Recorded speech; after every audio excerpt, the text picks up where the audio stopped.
The call came on a Tuesday. I remember because I was arranging fresh tulips in my favorite blue vase when my phone lit up with my son's name. Daniel hadn't called in months, and for a moment, hope fluttered in my chest. Maybe he was finally reaching out, ready to mend the distance that had grown between us. But that hope quickly faded as his voice came through, terse and businesslike. "Mom, Vanessa and I need to discuss the lake house with you. We're thinking of using it for the summer, and since you hardly go there anymore. No hello, no how are you. Just a demand disguised as a request, as if the property my late husband and I had lovingly restored over decades was simply an asset waiting to be claimed. I gripped the edge of the kitchen counter, feeling the familiar ache in my chest, not from my heart condition, but from the wound that never seemed to heal. "Daniel," I said quietly, "I'm going into the hospital tomorrow." Before we jump back in, tell us where you're tuning in from, and if this story touches you, make sure you're subscribed, because tomorrow I've saved something extra special for you. They found something on my last scan. The silence that followed told me everything I needed to know. When he finally responded, his voice was flat, almost annoyed. "Is it serious?" "Not concerned, just calculating." "They need to run more tests," I replied. "The doctor says I should prepare for an extended stay." Another pause, longer this time. Then, "Well, I'm really tied up with the merger this month, and Vanessa has the charity gala. But keep us posted, okay? I'll try to swing by if I can find the time." If he could find the time. For his mother, who might be dying. I hung up the phone and looked out at my garden, the daffodils and crocuses pushing up through the spring soil, oblivious to how quickly life can change. What Daniel didn't know, what he couldn't possibly imagine as he dismissed me from his busy schedule, was that I had already changed my will. 3 weeks earlier, sitting in my attorney's office with trembling hands but resolute heart, I had made the most difficult decision of my life. My son wouldn't be visiting me in the hospital, but the consequences of that choice would follow him long after I was gone. I never expected my retirement years to look like this. At 68, I'd imagined spending quiet afternoons with my son and his family, watching my grandchildren grow, perhaps traveling a bit. Instead, I found myself alone in a 4-bedroom house in Oakwood, the neighborhood where Daniel had grown up, surrounded by memories but rarely by people who mattered. My name is Eleanor Wilson, Ellie to my friends, though those have become fewer as the years have passed. My husband, Edward, died 6 years ago after 40 years of marriage. We weren't wealthy by Ridgemont standards, but we were comfortable. Ed had been smart with investments, and I'd worked as an executive assistant at Westridge Technologies for 30 years. Between my pension, our savings, and Ed's life insurance, I had about $3, $5 million. Not a fortune, but enough to live well and leave something meaningful behind. The trouble began, I suppose, 3 years after Ed passed. Daniel had always been ambitious, a trait we'd encouraged, but something changed in him after he married Vanessa and moved to Hillcrest Estates. The visits became less frequent, the phone calls shorter. When they did come over, conversation revolved around what I owned, subtle comments about my excessive space for one person, questions about my will and investments. "Mom, you really should consider downsizing," Daniel would say, eyeing the antique grandfather clock or the painting above the fireplace. "This place is too much for you to manage." But it wasn't. I loved my home, took pride in maintaining it, and found purpose in tending to the garden Ed and I had planted together. What Daniel didn't understand, or chose not to see, was that this house represented more than property to me. It held the echoes of his childhood laughter, the marks on the doorframe tracking his growth, the dent in the living room wall from when he'd thrown a baseball indoors despite our warnings. This was the home where I'd nursed him through chicken, pox and heartbreaks, where I'd stayed up late helping with science projects and college applications. This was where Ed and I had sacrificed and saved, passing up vacations and new cars to ensure Daniel could attend the university of his choice, without student loans. Perhaps I should have seen the warning signs earlier. When Daniel graduated from business school, we gifted him $50,000 for a down payment on his first home, money we'd set aside year by year, denying ourselves small luxuries. He accepted it with a quick thank you and rarely mentioned it again. When Sophia was born, I offered to watch her 3 days a week so Vanessa could return to her job at the architectural firm. "That's kind, Mom," Daniel had said, "but we've already arranged for a nanny, someone with professional childcare experience." The words stung, dismissing my decades of motherhood as somehow inadequate. Still, I persisted. I hosted holiday dinners, remembered birthdays with thoughtful gifts, attended school concerts and soccer games. I made myself available without being intrusive, loving without demanding love in return. When Tyler broke his arm skateboarding at 13, I sat with him in the emergency room because both Daniel and Vanessa were at work conferences. When Sophia struggled with algebra, I tutored her twice a week until her grades improved. I was there, consistently, reliably there, even as I felt my son's affection cooling into obligation. The real shift came when Ed passed away. Daniel had always respected his father, perhaps even feared him a little. Ed was gentle but firm, the kind of man who commanded attention without raising his voice. After the funeral, as we sat in the attorney's office reviewing the will, I noticed how Daniel's attention sharpened when numbers were mentioned. Later that evening, alone in my bedroom, I found myself wondering if I had somehow failed as a mother. Had I not taught him that family meant more than finances?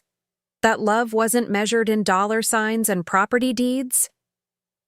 3 summers ago, I spent $25,000 renovating the lake house, replacing the dock, updating the kitchen, adding a screened porch where the family could gather on summer evenings.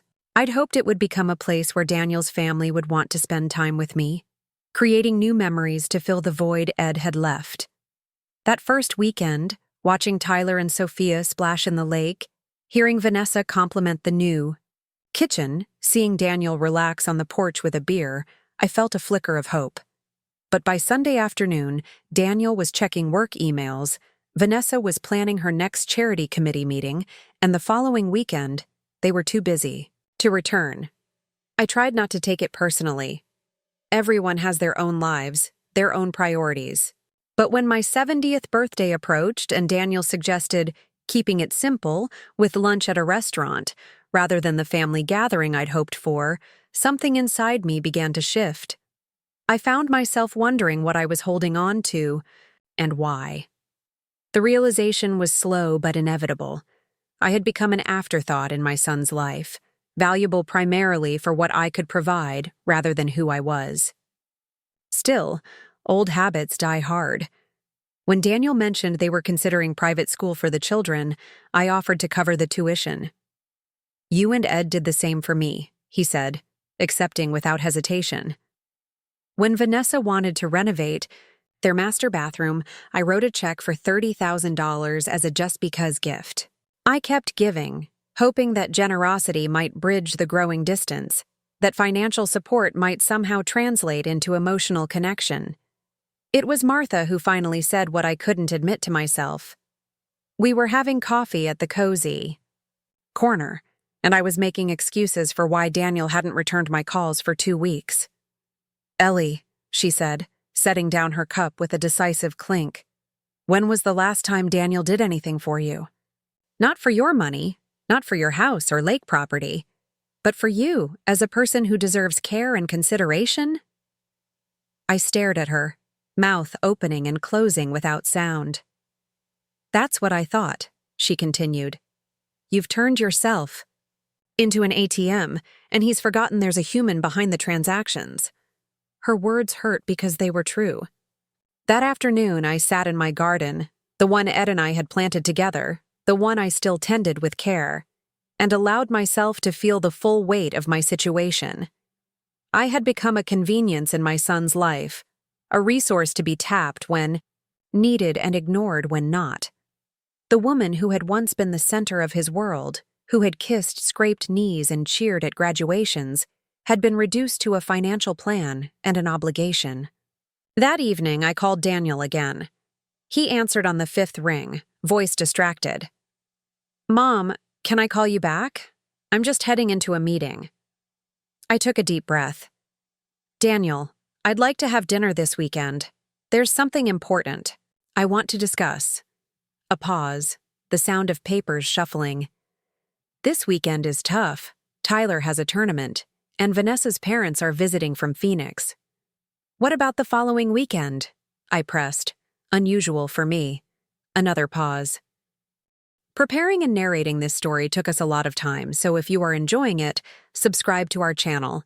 It means a lot to us. Now back to the story. "Let me check with Vanessa and get back to you." He never did. Instead, 3 days later, he stopped by unannounced during his lunch break.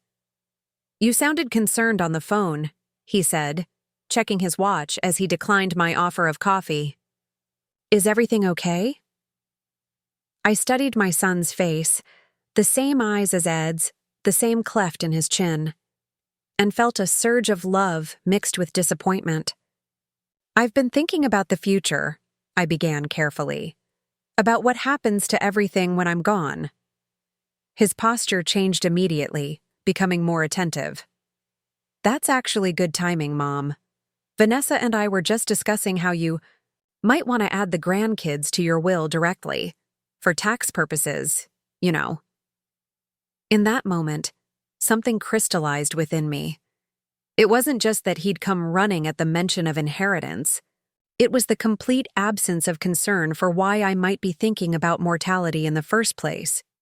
No questions about my health, my happiness, my fears.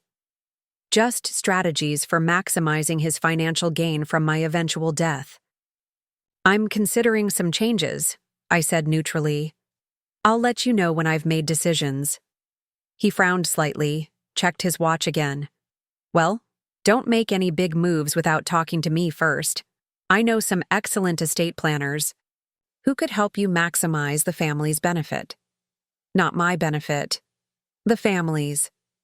That night, I couldn't sleep. I paced the house Ed and I had filled with love, touching familiar objects, remembering the life we'd built.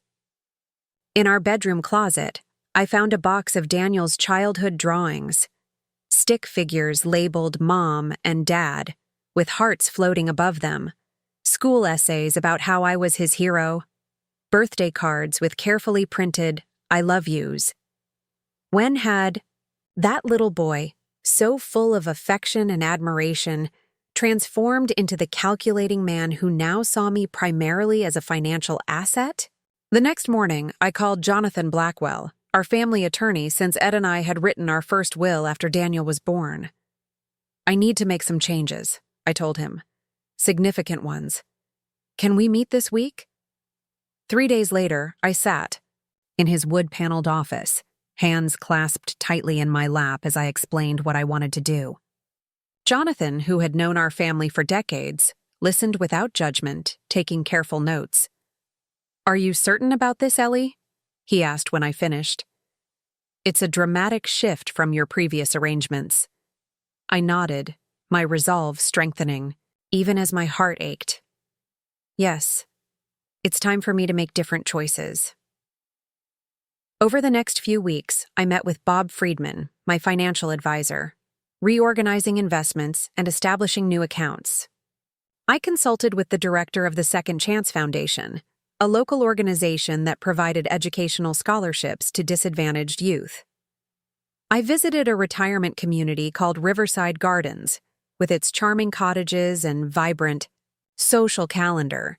I was making plans, not out of spite, but out of a belated recognition that I needed to build a life centered on my own well-being rather than the futile hope of reclaiming my son's attention.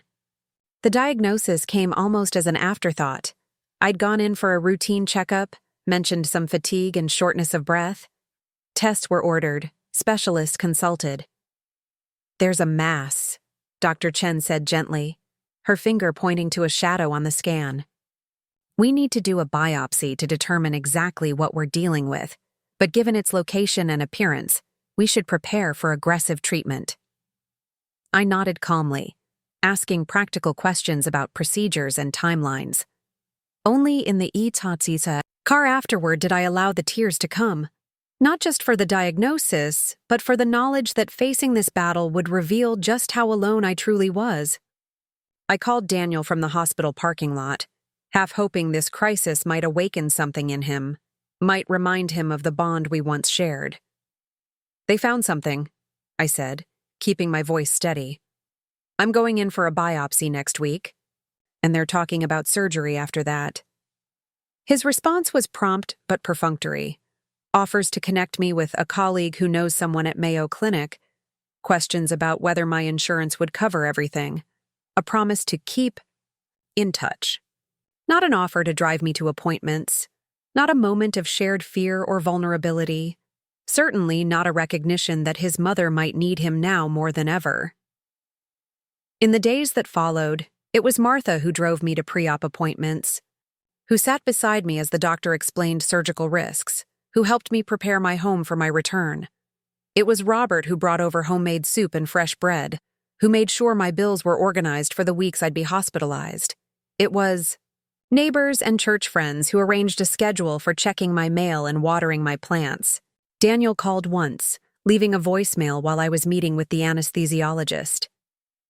"Just checking in, Mom. Crazy week at work, but wanted to see how things are going. Call when you can."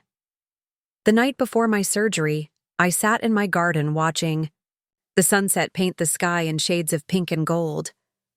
I thought about the journey that had brought me here, the joy of raising Daniel, the partnership with Ed, the slow erosion of family bonds I'd once believed unbreakable. I wasn't angry anymore, just sad for what had been lost, and increasingly clear-eyed about what remained.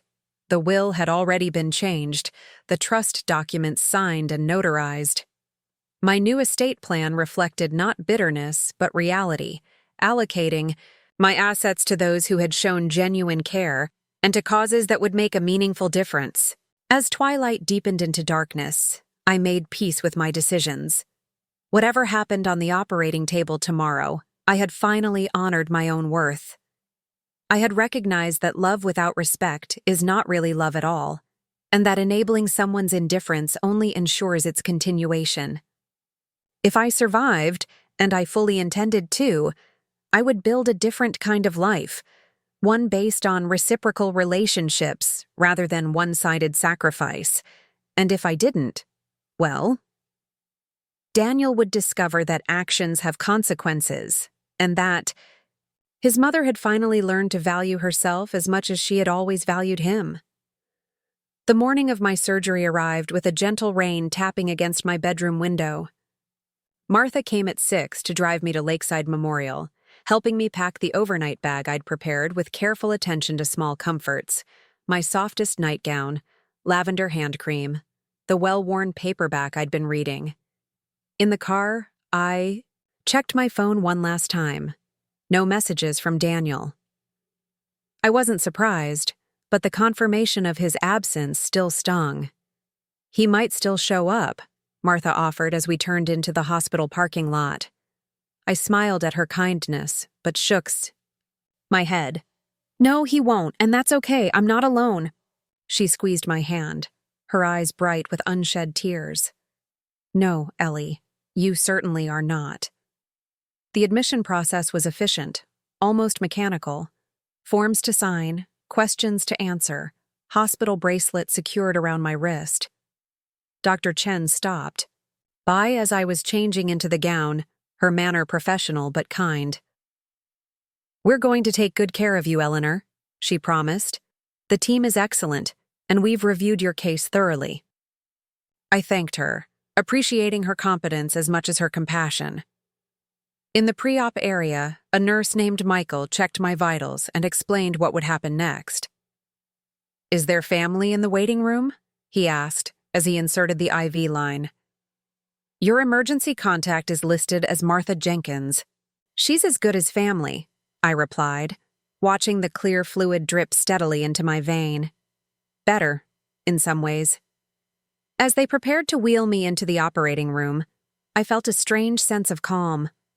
Whatever happened now, whether I emerged from this surgery to face recovery or slipped away to join Ed in whatever comes after this life, I had reclaimed my dignity. I had stopped allowing fear of abandonment to keep me tethered to a relationship that had become hollow at its core. The new will wasn't punishment. It was simply the final acknowledgement that I deserved better than what my son had chosen to give. As the anesthesia began to take effect, my last conscious thought was not of Daniel, but of the sunrise I hoped to see again, bright and clear and full of possibilities I was only now beginning to imagine. I woke to the steady beep of monitors and the antiseptic smell of hospital air. The ceiling above me was a blur of white tiles and fluorescent lighting, my mouth dry as sandpaper. "She's awake," someone said, and then Martha's face swam into view, her eyes crinkled with relief. "Welcome back, Ellie. You gave us quite a scare." It took me a moment to find my voice, raspy and thin. "How long?" Martha checked her watch. "About 6 hours. The surgery took longer than expected. Dr. Chen will be in soon to explain everything." I nodded, the simple movement requiring unexpected effort. Through the fog of anesthesia, I remembered why I was here, what they had found. And who wasn't waiting for me to wake up? Martha, ever perceptive, squeezed my hand. "I called Daniel again while you were in surgery, left a message with Vanessa." The unspoken reality hung between us. He hadn't come, hadn't called back. Even with his mother under the knife, my son couldn't break away from his carefully constructed life to sit in a waiting room for a few hours. "It's okay," I whispered, though we both knew it wasn't. "I'm not surprised." Dr. Chen arrived an hour later, chart in hand and lines of fatigue etched around her eyes. She pulled up a chair beside my bed, her expression serious but not grim. "The surgery was successful, Eleanor. We removed the mass completely, along with some surrounding tissue to ensure clean margins. The preliminary pathology suggests we caught it relatively early, but we'll need to follow up with radiation to make sure we've addressed any microscopic spread." I processed her words slowly, the implications filtering through the haze of post-surgical medication. "So, I'm not dying," I said finally, surprising myself with a small laugh. Dr. Chen smiled, some of the tension leaving her shoulders. "Not if I have anything to say about it. The recovery won't be easy, and the radiation will be challenging, but your overall health is excellent. I'm optimistic about your prognosis." Martha clapped her hands together softly, tears springing to her eyes. "That's wonderful news," she said, beaming at me. I felt a curious mixture of relief and something else. Something like disappointment, though that wasn't quite right. Perhaps it was simply the realization that I would have to live with the consequences of the choices I'd made, including the changes to my will. There would be no easy escape from the difficult conversations that lay ahead. The first 48 hours after surgery passed in a blur of pain medication, vitals checks, and brief, fitful sleep. Martha came every day, bringing fresh flowers for the windowsill and updates from the outside world. My neighbor Robert stopped by with a thermos of homemade chicken soup, though the nurses insisted it stay refrigerated until I could handle solid food again. Even Jonathan Blackwell, my attorney, made an appearance, ostensibly to drop off a get-well card, but really, I suspected, to assure himself that I remained confident in the decisions we'd made about my estate. "Everything is in order," he told, me quietly, patting my hand. "You focus on getting better." On the third day, as I was attempting my first slow walk around the hospital floor with a nurse's assistance, my phone lit up with a text message. "Mom, hope you're recovering well. Sorry I haven't been by. Massive deadline at work. We'll try to visit this weekend. Daniel." No question about how the surgery had gone, no offer of help. Just a vague promise that might or might not be kept, depending on what else came, up in his busy schedule. That evening, as I picked at the bland hospital dinner, I found myself thinking about Daniel as a child, how he would run to me with skinned knees or triumphant report cards, seeking comfort or celebration. How his face would light up when Ed and I arrived at school events, his small hand waving frantically to make sure we saw him in the crowd.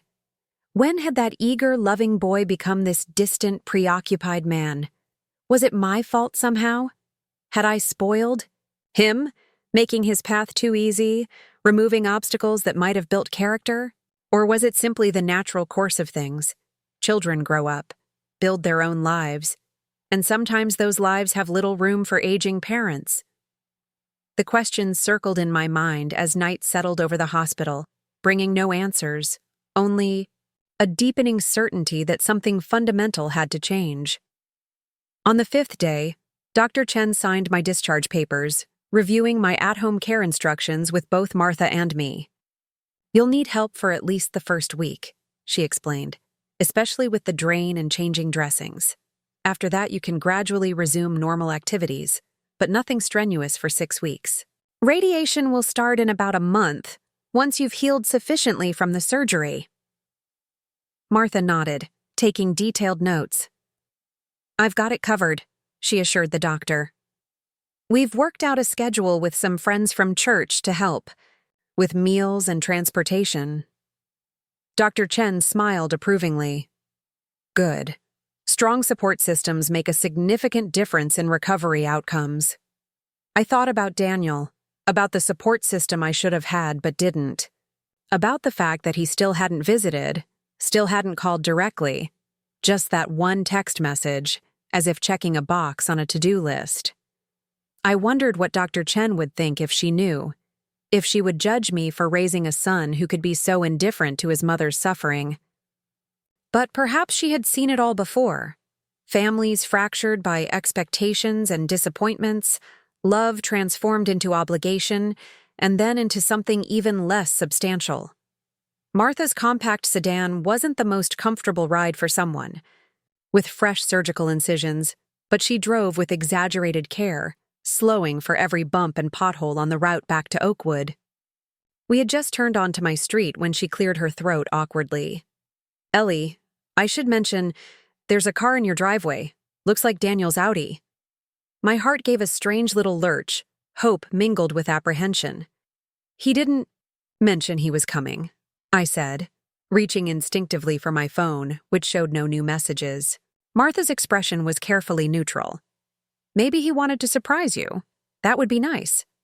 But her tone suggested she wasn't convinced of Daniel's motives, and honestly, neither was I. As we pulled into the driveway, I saw that Daniel wasn't alone. Vanessa sat in a deck chair on the front porch, scrolling through her phone, while Tyler and Sophia lounged on the front steps, both absorbed in their own devices. None of them looked up until Martha honked lightly to announce our arrival. "Grandma?" Sophia was the first to react, pocketing her phone and hurrying toward the car. At 14, she was all long limbs and uncertain grace, caught between childhood and adolescence. She reached for the door handle, then hesitated, suddenly aware of my condition. "Can I hug you? Dad said we have to be careful."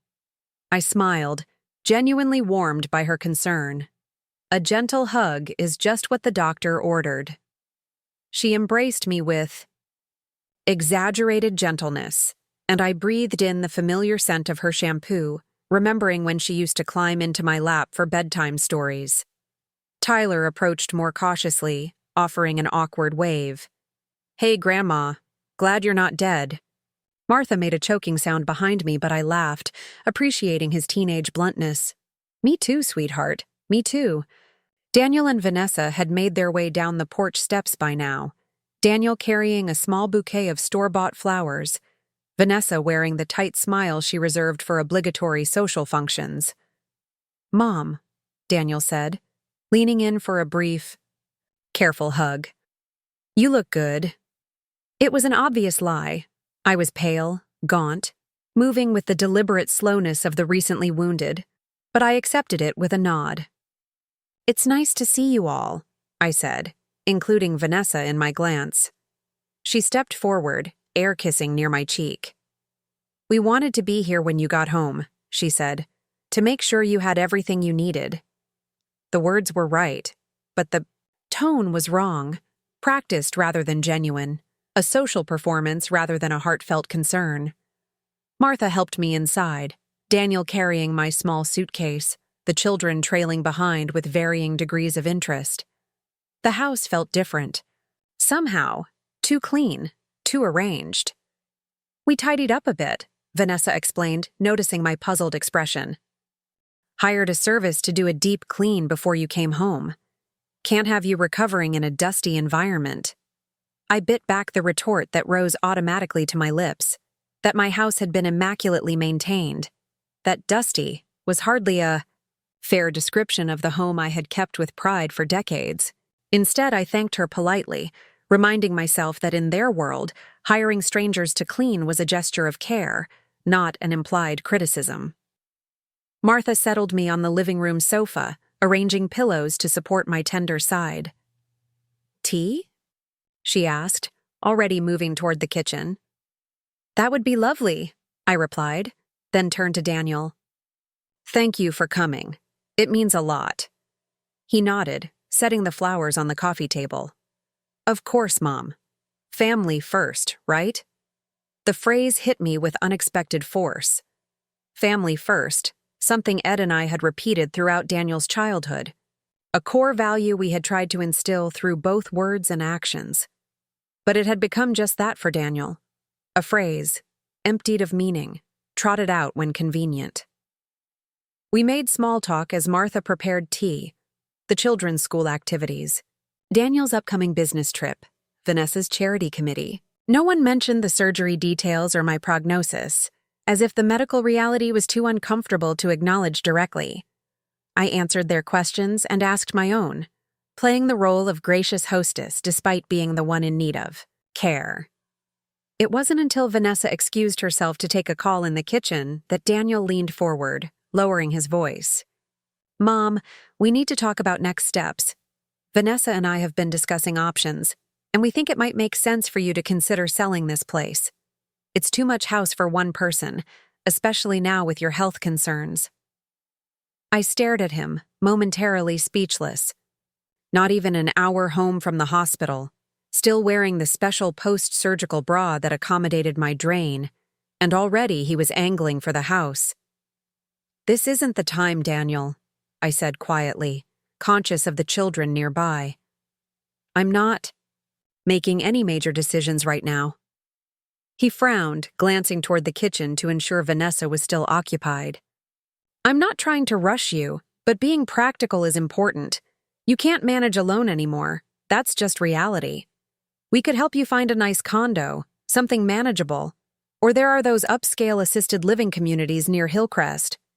"I'm not going to assisted living," I said, my voice sharper than intended. "I had cancer surgery, not a lobotomy, and I'm not alone. Martha and Robert and the church group have arranged a care schedule." Daniel's expression hardened, a flash of the same calculation I'd seen when he first learned of my diagnosis. "Mom, you can't impose on your friends indefinitely. That's what family is for. Vanessa and I have discussed it, and we think the best solution would be to sell this house and the lake property. The proceeds could cover a very comfortable retirement community, and anything left over would be a nice nest egg for the grandkids' college funds." The sheer audacity of it, planning the liquidation of my assets while I was literally fresh from surgery, left me momentarily stunned. But before I could respond, Martha returned with the tea tray, her timing impeccable as always. "Here we are," she announced cheerfully, though her eyes darted between Daniel and me, sensing the tension. "Ellie, I've added honey just how you like it." Daniel sat back, his expression smoothing into bland pleasantness, the discussion clearly postponed, but not abandoned. As Martha poured the tea, I found myself thinking of the changes I'd already made to my will, changes that would upend the neat financial calculations my son was making. For the first time since signing those documents, I felt not guilt, but vindication. Vanessa returned from her call, sliding smoothly back into the conversation as if she hadn't missed a beat. Eleanor, we brought some prepared meals from that gourmet service in Hillcrest. They're in your freezer. Just heat and eat when you're feeling up to it. It was a thoughtful gesture, I had to admit, though I suspected it was meant to compensate for their absence in the days to come. Thank you, I said sincerely. That will be helpful. Sophia perked up suddenly, as if remembering something important. Oh, and I brought you something, Grandma. She dug through her backpack, producing a slightly crumpled handmade card decorated with glitter and pressed flowers. I made it in art class, she explained, handing it to me. Mrs. Hernandez said we should create something for someone who needs cheering up, and I thought of you. I opened the card carefully, touched by the simple message inside. Get well soon, Grandma. I love you. Love, Sophia. Tears pricked at my eyes unexpectedly. It's beautiful, sweetheart. Thank you. This was the genuine article, not calculated, not performed, just a granddaughter's affection expressed through glitter and pressed daisies. I looked at Sophia's hopeful face and felt a renewed pang of grief for the relationship I'd lost with Daniel. How had I raised such a loving child, only to see that capacity for love seem to wither in adulthood? The visit lasted another hour, constrained by the obvious fact of my fatigue and, I suspected, by Daniel and Vanessa's other commitments. As they prepared to leave, Daniel pulled me aside once more. Think about what I said, Mom. We're only trying to help. I looked at my son, Ed's eyes in a stranger's face, and felt a complex wave of emotion, love and disappointment, anger and understanding. I know you think you are, I said carefully, but this is my home, my life.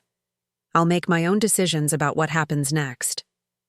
Something flickered across his face, frustration perhaps, or surprise at my uncharacteristic firmness. He recovered, quickly, patting my shoulder with studied casualness. Of course, just don't wait too long. Properties like this are moving fast in the current market. And there it was again, the thinly veiled calculation, the assessment of my life in terms of market value and potential profit. As they drove away, Sophia waving from the back window, I felt both relief at their departure and a profound sadness for what our relationship had become. Well, Martha said, closing the front door and turning to me with raised eyebrows. That was something. I sank into the nearest chair, suddenly exhausted beyond measure. Did I imagine it? Or was my son trying to liquidate my assets within an hour of my return from cancer surgery? Martha snorted, her diplomatic facade dropping now that we were alone. You did not imagine it. I nearly spilled the tea when I heard what he was suggesting. The nerve. She busied herself adjusting pillows and bringing me a glass of water, muttering under her breath about ungrateful children and vultures circling. When she had fussed enough to satisfy herself, she sat, in the chair opposite mine, her expression turning serious. Ellie, are you really okay? Not just physically, but with all of this? I considered the question carefully, looking around the living room where Ed and I had spent so many contented evenings, where Daniel had opened Christmas presents and built couch forts, and later brought home prom dates and college acceptance letters.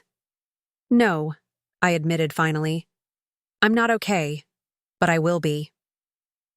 Martha nodded, understanding that my words encompassed more than just physical recovery. You know I'm here, whatever you need, and not because I'm angling for a spot in your will. The joke, edged with truth, made me laugh, despite the pain it caused my incision site. I know, Martha. That's why you actually have one.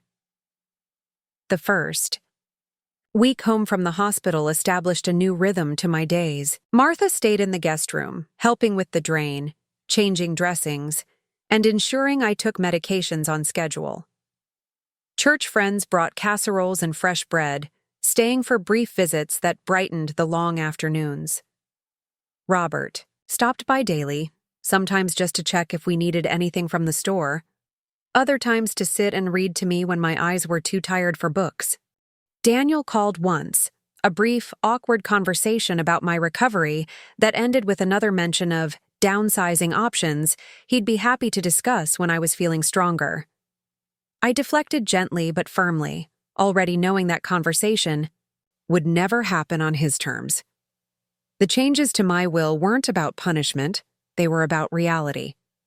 My son had shown me, through consistent choices over many years, that he valued what I could provide over who I was. I had finally stopped pretending otherwise. By the second week, I was moving more easily, managing simple tasks around the house, and taking short walks in the garden. Martha returned to her own home, but came by daily, as did various members of my support network. I began sorting through old photographs in the evenings, not out of morbid preparation for death, but as a way of reconnecting with my own history, reminding myself of the full life I had lived beyond my role as Daniel's mother. There were pictures from before Daniel was born. Ed and me on our honeymoon in Quebec, laughing in the snow. My first day at Westridge Technologies, nervous but determined in a new Navy suit. Weekends with friends at the lake before we'd bought the property, young and carefree with our whole lives ahead of us. I rediscovered the person I had been, ambitious, spirited, full of my own dreams and desires, before motherhood had gradually reshaped my identity around Daniel's needs and wants. It was during this period of reflection that I received an unexpected call from Jonathan Blackwell. "Eleanor," he said, his tone carefully professional. "I wanted to give you a heads up. Daniel came to my office yesterday asking about your will and estate planning." I sat up straighter, wincing slightly at the pull on my healing incision. What did he want to know?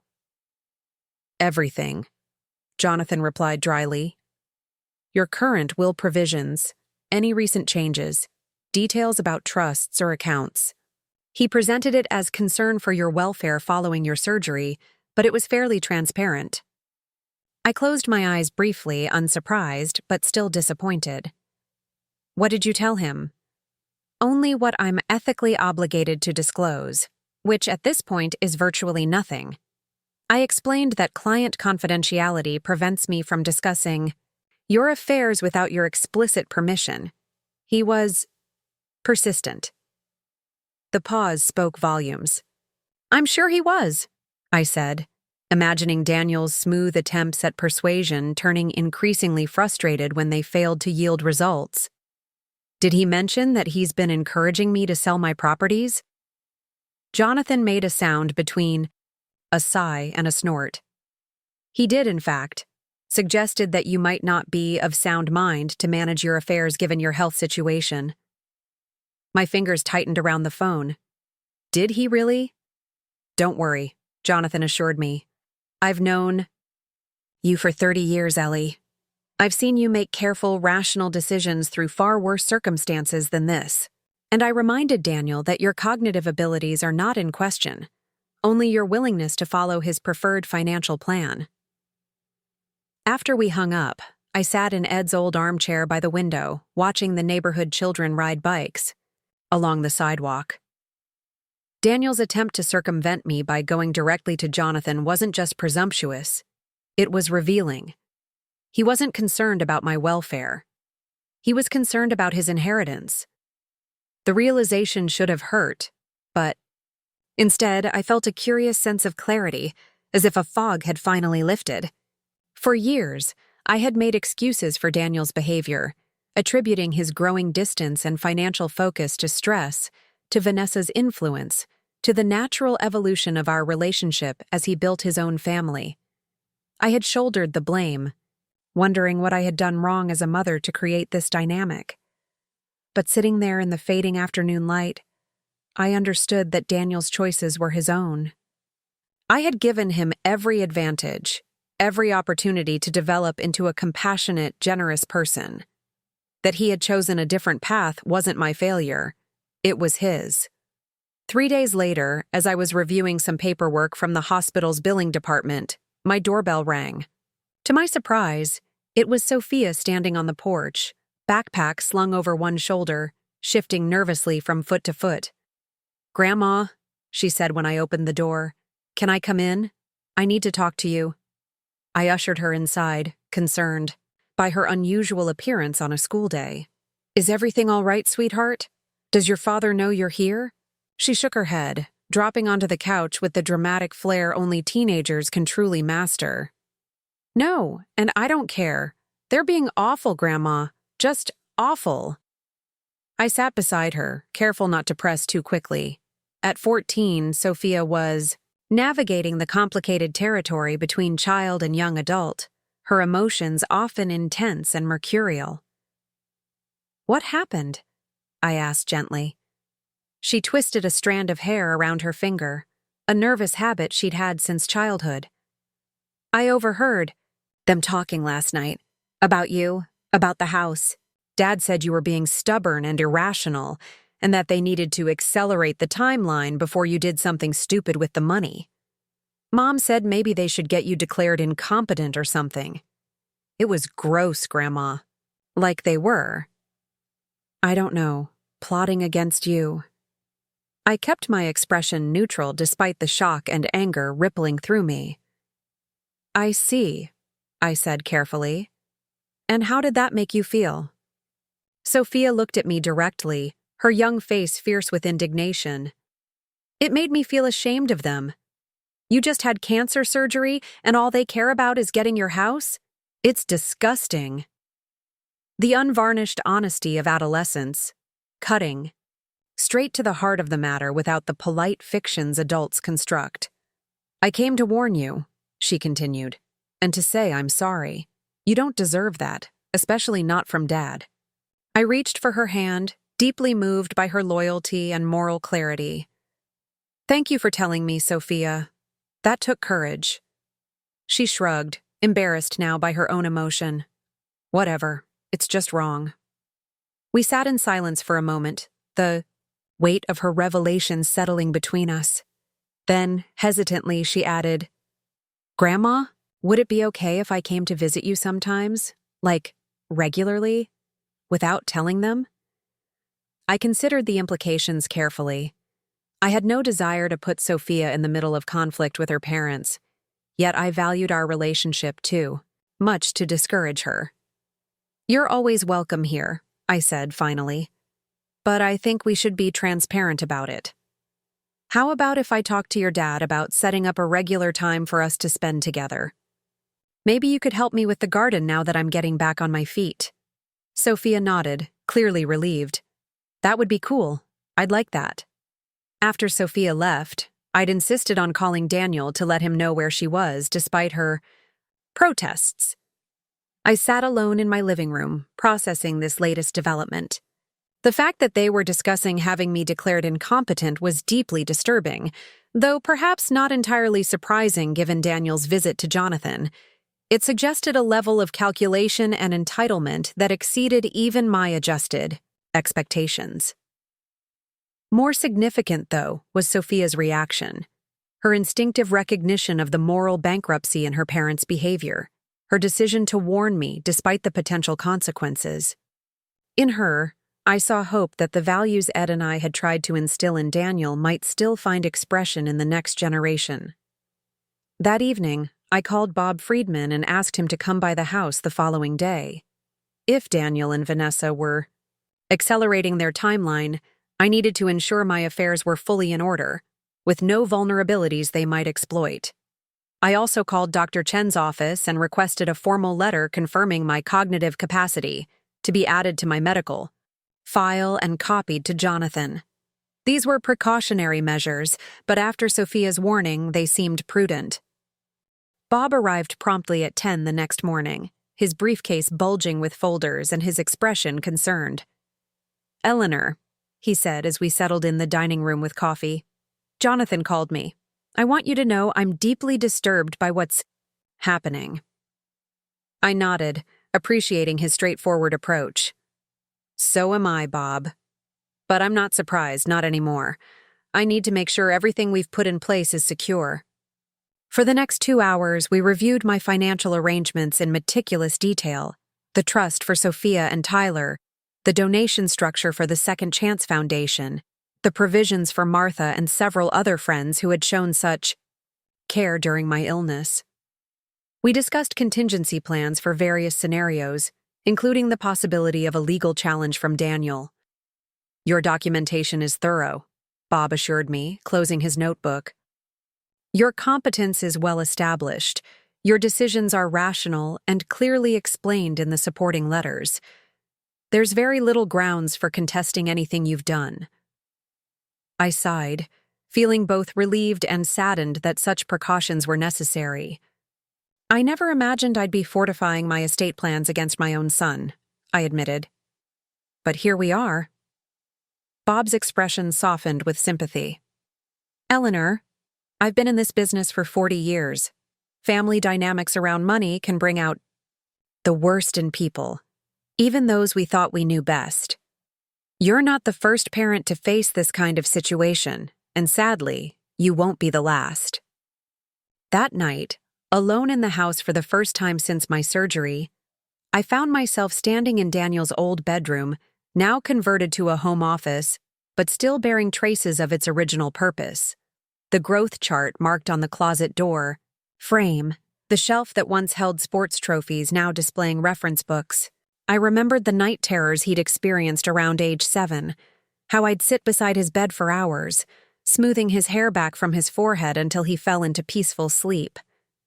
I remembered teaching him to ride a bike on the driveway, bandaging, scraped knees, celebrating lost teeth with quarters under the pillow.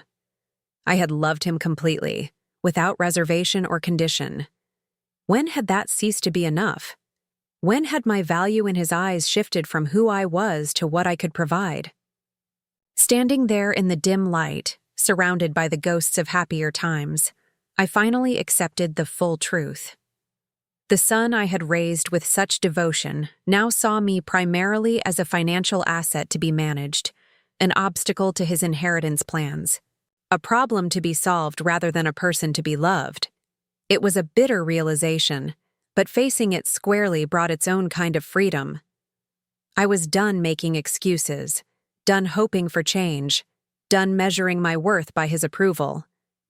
Whatever came next, whether confrontation or continued pretense, I would face it with clear eyes and the knowledge that I had done right by myself at last. The morning of my first radiation treatment dawned with unexpected brightness, October sunshine spilling across my bedroom floor in defiant opposition to my apprehension. 6 weeks had passed since the surgery, my body slowly healing. The drain, long removed, the incision fading to a pink line across my chest. Dr. Chen had been pleased with my progress at each follow-up appointment, nodding approvingly at my increasing stamina and the way the surgical site was healing. "You're doing remarkably well, Eleanor," she had said at our last meeting. "But remember, radiation is its own challenge, different from surgery, more of a marathon than a sprint." I understood her meaning now as I dressed carefully in the loose cotton clothing recommended by the radiation oncology nurse during my orientation session. 33 treatments spread over nearly 7 weeks. Daily doses of invisible energy aimed at microscopic enemies that might still be hiding in my body. Not a battle won in a single surgical strike, but a long, steady campaign against an insidious foe. Martha had insisted on driving me to Lakeside Memorial for this first treatment, though I had begun taking short drives to nearby locations on my own. "First days are significant," she declared when I protested that I could manage. "Besides, I want to see this radiation set up for myself. Make sure they're taking proper care of you." Her protectiveness brought a warmth to my chest that had nothing to do with my healing incision. In the weeks since my return from the hospital, Martha had become something more than a friend, a sister of choice, bound by ties of loyalty and care that sometimes seemed stronger than blood. As we pulled into the hospital parking garage, I found myself wondering what my life would have looked like if I had recognized sooner the true value of such friendships, instead of pouring all my emotional energy into the increasingly barren soil of Daniel's affection. The radiation oncology department occupied its own wing of the hospital, a space designed with an obvious attempt at soothing aesthetics, nature photographs on the walls, soft instrumental music playing at low volume, furniture in calming blues and greens.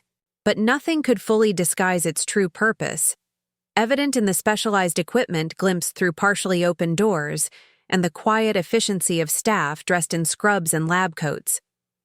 I checked in at the reception desk, noting that the woman who took my information wore a name tag identifying her as Jasmine and a small pin shaped like a purple ribbon. "First session?" she asked kindly, noting my tense posture. When I nodded, she smiled. "Dr. Patel is wonderful, and our technicians are the best. You're in good hands here." I thanked her, appreciating the simple human connection in this clinical environment. Martha and I had barely settled into the waiting area when a door opened and a young woman in blue scrubs called my name. "That was fast," Martha remarked, giving my hand a quick squeeze. "I'll be right here when you're done." The treatment itself was surprisingly anticlimactic. Positioning on the table, technicians moving around me with practiced precision, the massive machine humming as it rotated to various angles. "You won't feel anything during the procedure," the lead technician David had explained during setup. "No heat, no sensation at all. The actual treatment only takes a few minutes." He was right. If not for the mechanical noises and movements of the equipment, I might not have known anything was happening at all. Afterward, as I changed back into my street clothes, I felt a curious mixture of relief and disappointment. Relief that it had been painless. Disappointment that something so consequential could seem so mundane. There was no dramatic moment marking the beginning of this crucial phase of treatment. Just the quiet notation in my chart that session 1 of 33 was complete. Martha was waiting as promised, a paperback open on her lap, though I suspected she hadn't read a word. "How was it?" she asked, standing as I approached. "Quick," I replied. "Almost too easy." She nodded, tucking the book into her purse. "The nurse told me that's how it starts. It's the cumulative effect you have to watch for. By week 3, your body will know something's happening." As we walked back to the car, Martha chatted about plans for a small gathering at her house the following weekend. Nothing strenuous. Just a few friends, good food, catching up. And I found myself grateful for the normalcy of it. Cancer had already claimed enough of my life. I refused to let it define every conversation, every social interaction, every moment of my remaining years. We had just turned onto Maple Street, about 10 minutes from my home, when Martha suddenly gripped the steering wheel more tightly. "Ellie," she said, her tone cautious. "Isn't that Daniel's car in your driveway?" I peered through the windshield, immediately recognizing the sleek black Audi parked beside the oak tree. "Yes," I confirmed, a knot forming in my stomach. "He didn't mention he was coming by today." Martha's face set in lines of protective concern. "Want me to keep driving? We could get lunch and come back later." The offer was tempting. To postpone? Whatever conversation awaited me, to delay the inevitable tension that seemed to accompany every interaction with my son. But running away had never been my style, not even now. "No," I said firmly. "Let's see what he wants." Martha nodded, respecting my decision but clearly unhappy about it. "I'll stay as long as you need me to," she promised as we pulled into the driveway behind Daniel's car. "Just give me a signal if you want backup." Daniel was sitting on the front porch steps, scrolling through his phone, his expression distracted. He looked up as we parked, pocketing the device and standing with a smile that didn't quite reach his eyes. "Mom," he called, approaching as Martha and I exited the car. I tried calling, but it went straight to voicemail. I touched my purse, realizing I'd silenced my phone before the radiation treatment and forgotten to turn the volume back on. "Sorry about that," I said, not offering further explanation. "This is a surprise." Daniel's gaze flickered to Martha, a hint of annoyance crossing his features before he masked it with that polished charm he used so effectively in business settings. "Martha, good to see you again. I was hoping to catch Mom alone for a quick conversation, actually. Family matters. The dismissal was clear, though couched in polite terms. Martha raised an eyebrow, looking to me for direction. Martha's welcome to stay, I said mildly but firmly. We were about to have some lunch. Would you like to join us? I moved toward the front door, keys in hand, not waiting for his response. Inside, Daniel made a visible effort to hide his frustration, accepting a glass of iced tea from Martha with stiff courtesy. We settled in the living room, an awkward triangle of forced politeness. So, I began, what brings you by today? Daniel set his glass down carefully on a coaster, one small habit from childhood that had apparently stuck. I've been concerned, Mom. After our last conversation, I realized I might have come across as insensitive. I wanted to check how you're doing, see if there's anything you need. The words were right, the tone almost convincing, but something in his carefully neutral expression made me doubt his sincerity. I'm doing well, I replied. The surgery was successful, and I've just started radiation today. 33 sessions ahead of me, but the prognosis is good. Daniel nodded, a flash of genuine relief crossing his face. Whatever his other motivations, he didn't actively wish for my death, at least. That's great news, he said. And for a moment, I glimpsed the son I remembered, the one capable of authentic human connection. But then he continued. And have you given any more thought to what we discussed? About the house? This might be the perfect time to consider downsizing, while the market's still strong and before you get too deep into treatment. Martha made a small, involuntary sound, something between a scoff and a cough, quickly disguised by taking a sip of tea. Daniel glanced at her, then back at me, clearly frustrated by her presence. Daniel, I said calmly, I'm not selling this house. Not now, and most likely not in the foreseeable future. I understand you're concerned, but this is my decision to make. His expression hardened, the mask of solicitude slipping further. Mom, be reasonable. You just admitted you're facing 7 weeks of radiation. You'll be exhausted, possibly sick. This place is too much for you to handle on your own. I'm thinking about your welfare. I smiled, not unkindly. Are you? Or are you thinking about the equity in this property and how it might be better utilized? The bluntness of my question clearly startled him. It was unlike our usual dynamic, where I softened difficult truths and he controlled the narrative. That's unfair, he protested. Of course I'm concerned about you, but it makes practical sense to consider these options now, before circumstances force your hand. I leaned forward slightly, maintaining eye contact. Daniel, let me be absolutely clear. I am not selling this house. I am not moving to assisted living.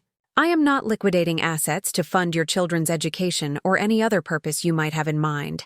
My financial affairs are in order, and they will remain private unless and until I choose to discuss them. The color rose in his face, his expression shifting from surprise to indignation. Private? Mom, I'm your son, your only child. Who else would handle your affairs if not me? There was genuine bewilderment in his question, as if the idea that I might make arrangements that didn't center him was incomprehensible. I have made appropriate plans, I said simply, with professional assistance. If and when you need to know details, you'll be informed. Daniel's jaw tightened, his fingers gripping the armrests of his chair. You've changed, he said accusingly. Since the diagnosis, you're different. I nodded, accepting the observation without defensiveness. Yes, I have. Near-death experiences tend to clarify priorities. Martha, who had been silent throughout this exchange, stood abruptly. I think I'll make those sandwiches now, she announced, moving toward the kitchen with deliberate purpose, giving us a moment of privacy while remaining within earshot, a delicate balance of support and space. Daniel watched her go, then turned back to me, lowering his voice. Is she the reason for this? Has she been filling your head with ideas, turning you against your own family? The suggestion was so absurd, so fundamentally misaligned with the reality of my relationship with Martha, that I almost laughed. No, Daniel. Martha has been a true friend, offering support when I needed it most. But my decisions are my own, based on decades of experience and observation, including my observations about how you and Vanessa view my role in your lives. He flinched as if I'd slapped him, then quickly recovered, his expression shifting to something more calculated. I don't know what you think you've observed, but you're wrong. We value you enormously. We want what's best for you. What's best? For me? I repeated slowly. Or what's most convenient for you? Daniel stood abruptly, pacing to the window and back, his frustration palpable. This is ridiculous. I came here to help, to check on you after your treatment, and you're treating me like some kind of a vulture. I sighed, suddenly weary of the dance we'd been performing for years. Daniel, when did you last visit or call just to spend time with me? Not to discuss properties or finances or what I might do for you, but simply to enjoy my company. When did you last ask about my interests, my thoughts, my feelings, anything beyond my health status as it might impact your plans? He opened his mouth to respond, then closed it again, clearly searching for examples and coming up empty. That's not fair, he finally managed. I've been busy, work, the kids, Vanessa's commitments. Life gets complicated. I nodded, acknowledging the partial truth in his defense. Yes, life does get complicated, but we make time for what matters to us, Daniel. That's the reality neither of us can escape. Martha returned with a tray of sandwiches, her timing once again impeccable. Lunch is served, she announced, setting the tray on the coffee table. Turkey and avocado, Ellie's favorite. Daniel, would you like one? Her tone was pleasant, but cool, the offer perfunctory rather than warm. Daniel glanced at the food, then at his watch, clearly looking for an exit strategy. Thanks, but I should be going. I have a conference call at 2. He turned to me, his expression a complex mixture of frustration, calculation, and what might have been genuine concern buried under layers of self-interest. Mom, think about what I said, about the house, about everything. I'm only trying to help. I nodded, not agreeing, but acknowledging that I'd heard him. Thank you for stopping by, Daniel. Give my love to the children. He hesitated a moment longer, perhaps hoping for a more conciliatory response, then nodded stiffly. I'll call later this week to check how the treatments are going. Martha showed him to the door while I remained seated, suddenly aware of how much energy the conversation had drained from me. When she returned, her expression was thunderous. That boy, she muttered, dropping onto the sofa beside me. I swear, Ellie, if he weren't your son. I smiled faintly. I know, but he is my son. For better or worse. We ate our sandwiches in companionable silence, both processing the interaction in our own ways. Finally, Martha spoke. You stood your ground beautifully. I was proud of you. I considered her words, realizing she was right. I had maintained my boundaries without anger or defensiveness, had spoken my truth without seeking to wound or punish. It was a small victory, but significant. Perhaps the first time in decades I had engaged with Daniel as an equal, rather than as a mother desperate for connection at any cost. It felt different, I acknowledged. Not easier, exactly, but clearer somehow. Martha nodded, understanding what I couldn't fully articulate. That's what happens when you stop carrying other people's responsibilities. The view gets a lot clearer. She gathered our plates, heading to the kitchen. Now, how about some of that lemon cake Robert brought over yesterday? a little celebration of your first radiation treatment, and your first step toward a healthier relationship with Daniel. I smiled, grateful beyond words for her presence in my life. That sounds perfect. The next 3 weeks fell into a steady rhythm. Radiation treatments each morning, followed by increasingly necessary rest periods as the cumulative effects began to manifest. Dr. Chen had warned me about fatigue, and by the 3rd week, it arrived. With a vengeance, a bone-deep exhaustion unlike ordinary tiredness, impossible to ignore or push through by sheer will. My skin at the treatment site grew red and tender, requiring special creams and gentle care. Despite these challenges, I found myself approaching each day with a curious blend of resignation and resolve. This was simply what had to be endured. To reach the other side, to claim whatever portion of life remained for me. I was determined to use it more wisely than I had the previous decades, to fill it with genuine connections rather than one-sided obligations. Daniel called twice during those weeks, brief, awkward conversations that skirted around the tensions of our last meeting while never quite addressing them directly. He didn't visit again, citing work pressures and the children's busy schedules. I accepted these explanations at face value, neither challenging them nor offering reassurances that his absence was understood. It was Sophia who maintained the most consistent contact, texting almost daily with updates about school or questions about my health, occasionally stopping by on her way home from volleyball practice. These visits became bright spots in my increasingly restricted routine, her teenage energy and unfiltered observations bringing life and laughter into rooms that sometimes felt too quiet. It was during Sophia's 3rd visit that I first broached the subject of the garden. "I'm thinking of redoing the back flower beds this spring," I mentioned as we sat on the porch swing, enjoying the crisp autumn air. "Something more sustainable, with native plants that need less water and maintenance." Sophia perked up immediately. "That sounds awesome, Grandma. My biology teacher is big on native plants. She says they're better for local pollinators and the whole ecosystem." I smiled, pleased by her interest. "Exactly. But I'll need some help with the planning and planting. Someone with good eyes and strong hands."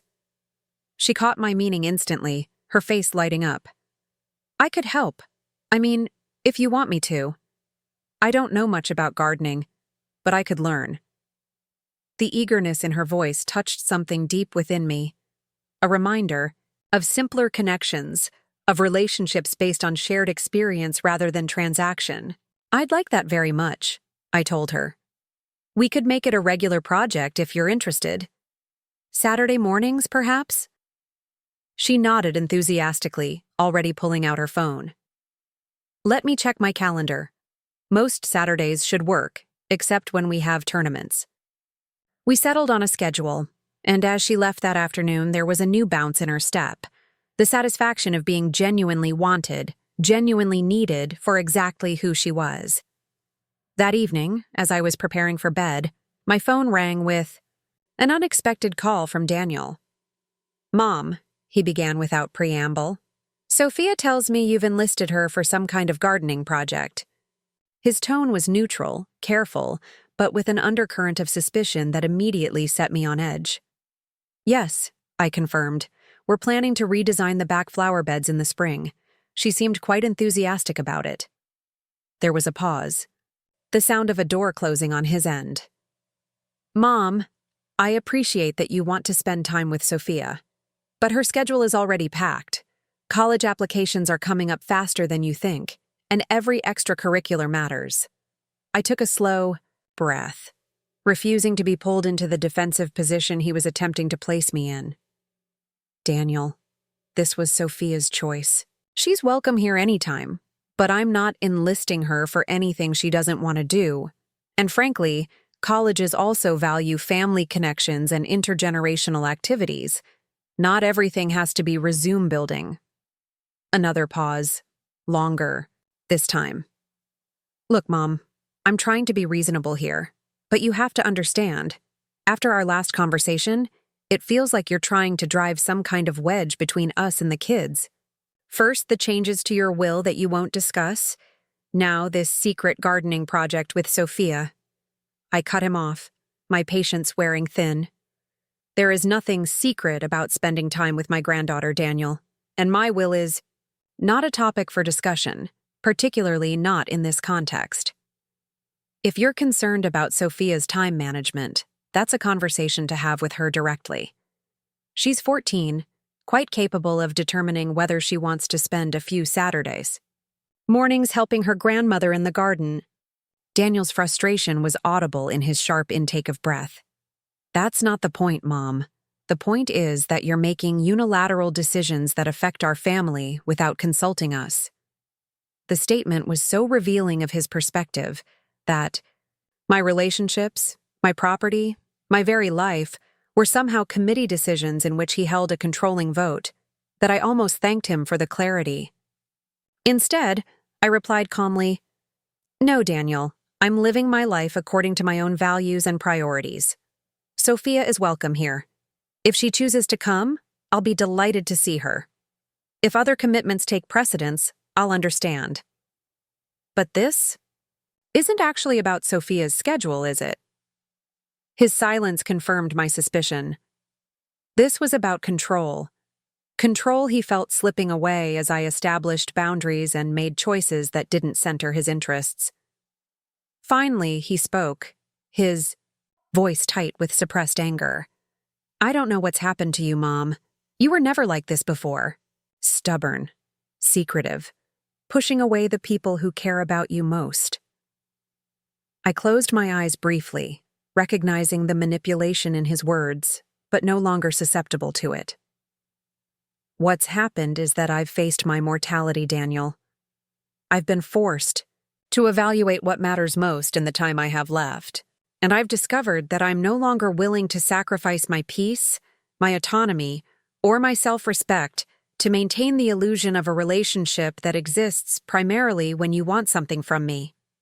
The words hung between us, honest in a way. Our conversations rarely were. "If that's really how you see our relationship," Daniel finally said, "then I don't know what else to say." I sighed, a bone-deep weariness settling over me that had nothing to do with radiation effects. "Neither do I, Daniel. Neither do I." After we hung up, I sat on the edge of my bed for a long time, watching moonlight spill across the carpet in silent silver patterns. There was sadness in the exchange, certainly, the grief of acknowledging a relationship that had evolved into something unrecognizable from its beginnings. But there was also a curious sense of freedom, of burdens set down after being carried too long. I had spoken my truth without anger or accusation, had maintained my boundaries with quiet dignity rather than emotional manipulation. It felt like growth, like healing of a different kind than what my body was struggling through. As I finally lay down to sleep, I found myself thinking of Ed, what he would make of this situation, how he would have handled it.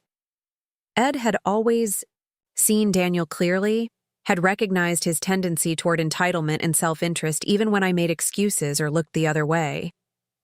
"Love doesn't mean blindness, Ellie," he'd tell me gently when I defended our son's more questionable choices. "Sometimes the most loving thing is to let people face the consequences of their actions." I hadn't been ready to hear it then, too afraid of losing the relationship, too invested in the role of endlessly supportive mother. But now, facing the possibility of a foreshortened future, I finally understood what Ed had been trying to teach me all along. The following Saturday, I was surprised when the doorbell rang promptly at 9 a.m. Opening the door, I found Sophia on the porch, dressed in jeans and a sweatshirt, her hair pulled back in a practical ponytail.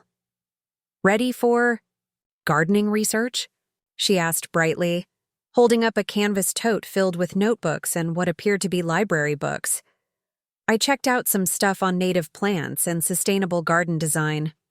Ms. Rodriguez, my biology teacher, gave me a list of recommended resources. The sight of her, so eager and unaffected by the tensions between her father and me, brought a surge of genuine joy. "Come in," I said warmly. "I've got hot chocolate and cinnamon rolls waiting in the kitchen. We can spread out at the dining table." As we settled in with books and notebooks, steam rising from our mugs, I felt a deep sense of rightness. This was how relationships should be, built on shared interests and mutual respect, rather than obligation or ulterior motives. We spent the morning poring over plant catalogs and garden design books, making lists of native perennials and sketching possible layouts for the flower beds. Sophia's enthusiasm was infectious, her questions thoughtful, her suggestions often surprisingly insightful for someone with limited gardening experience. "Dad didn't want me to come today," she confided as we were cleaning up our materials around noon. "He said you were trying to complicate things and that I should focus on SAT prep instead." She rolled her eyes with typical teenage disdain, as if looking at flower books is going to ruin my college chances. Besides, I'm only a freshman. SATs are like forever away. I kept my expression neutral, not wanting to draw her into adult conflicts. "Your father wants what's best for you," I said carefully. "We just sometimes disagree about what that looks like." Sophia gave me a surprisingly shrewd look. "He's mad about money, isn't he? I heard him and Mom talking. Something about your will and the house." The directness of her question caught me off guard. I considered deflecting, offering some platitude about adult concerns, but Sophia deserved better than condescension. "Yes," I admitted. "Your father and I have different perspectives on how I should manage my affairs. But that's between him and me. It's not something you need to worry about." She nodded, seemingly satisfied with my honesty. I figured. Dad gets weird about money stuff, like when Grandpa Wilson died and left everything to Uncle James. Dad didn't talk to him for almost a year. This was news to me.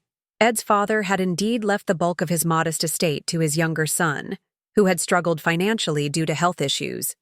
But I hadn't realized Daniel's resentment had run so deep or lasted so long. As Sophia gathered her things to leave, she paused at the door, her expression suddenly serious. "Grandma, you're not going to die soon, are you? From the cancer?"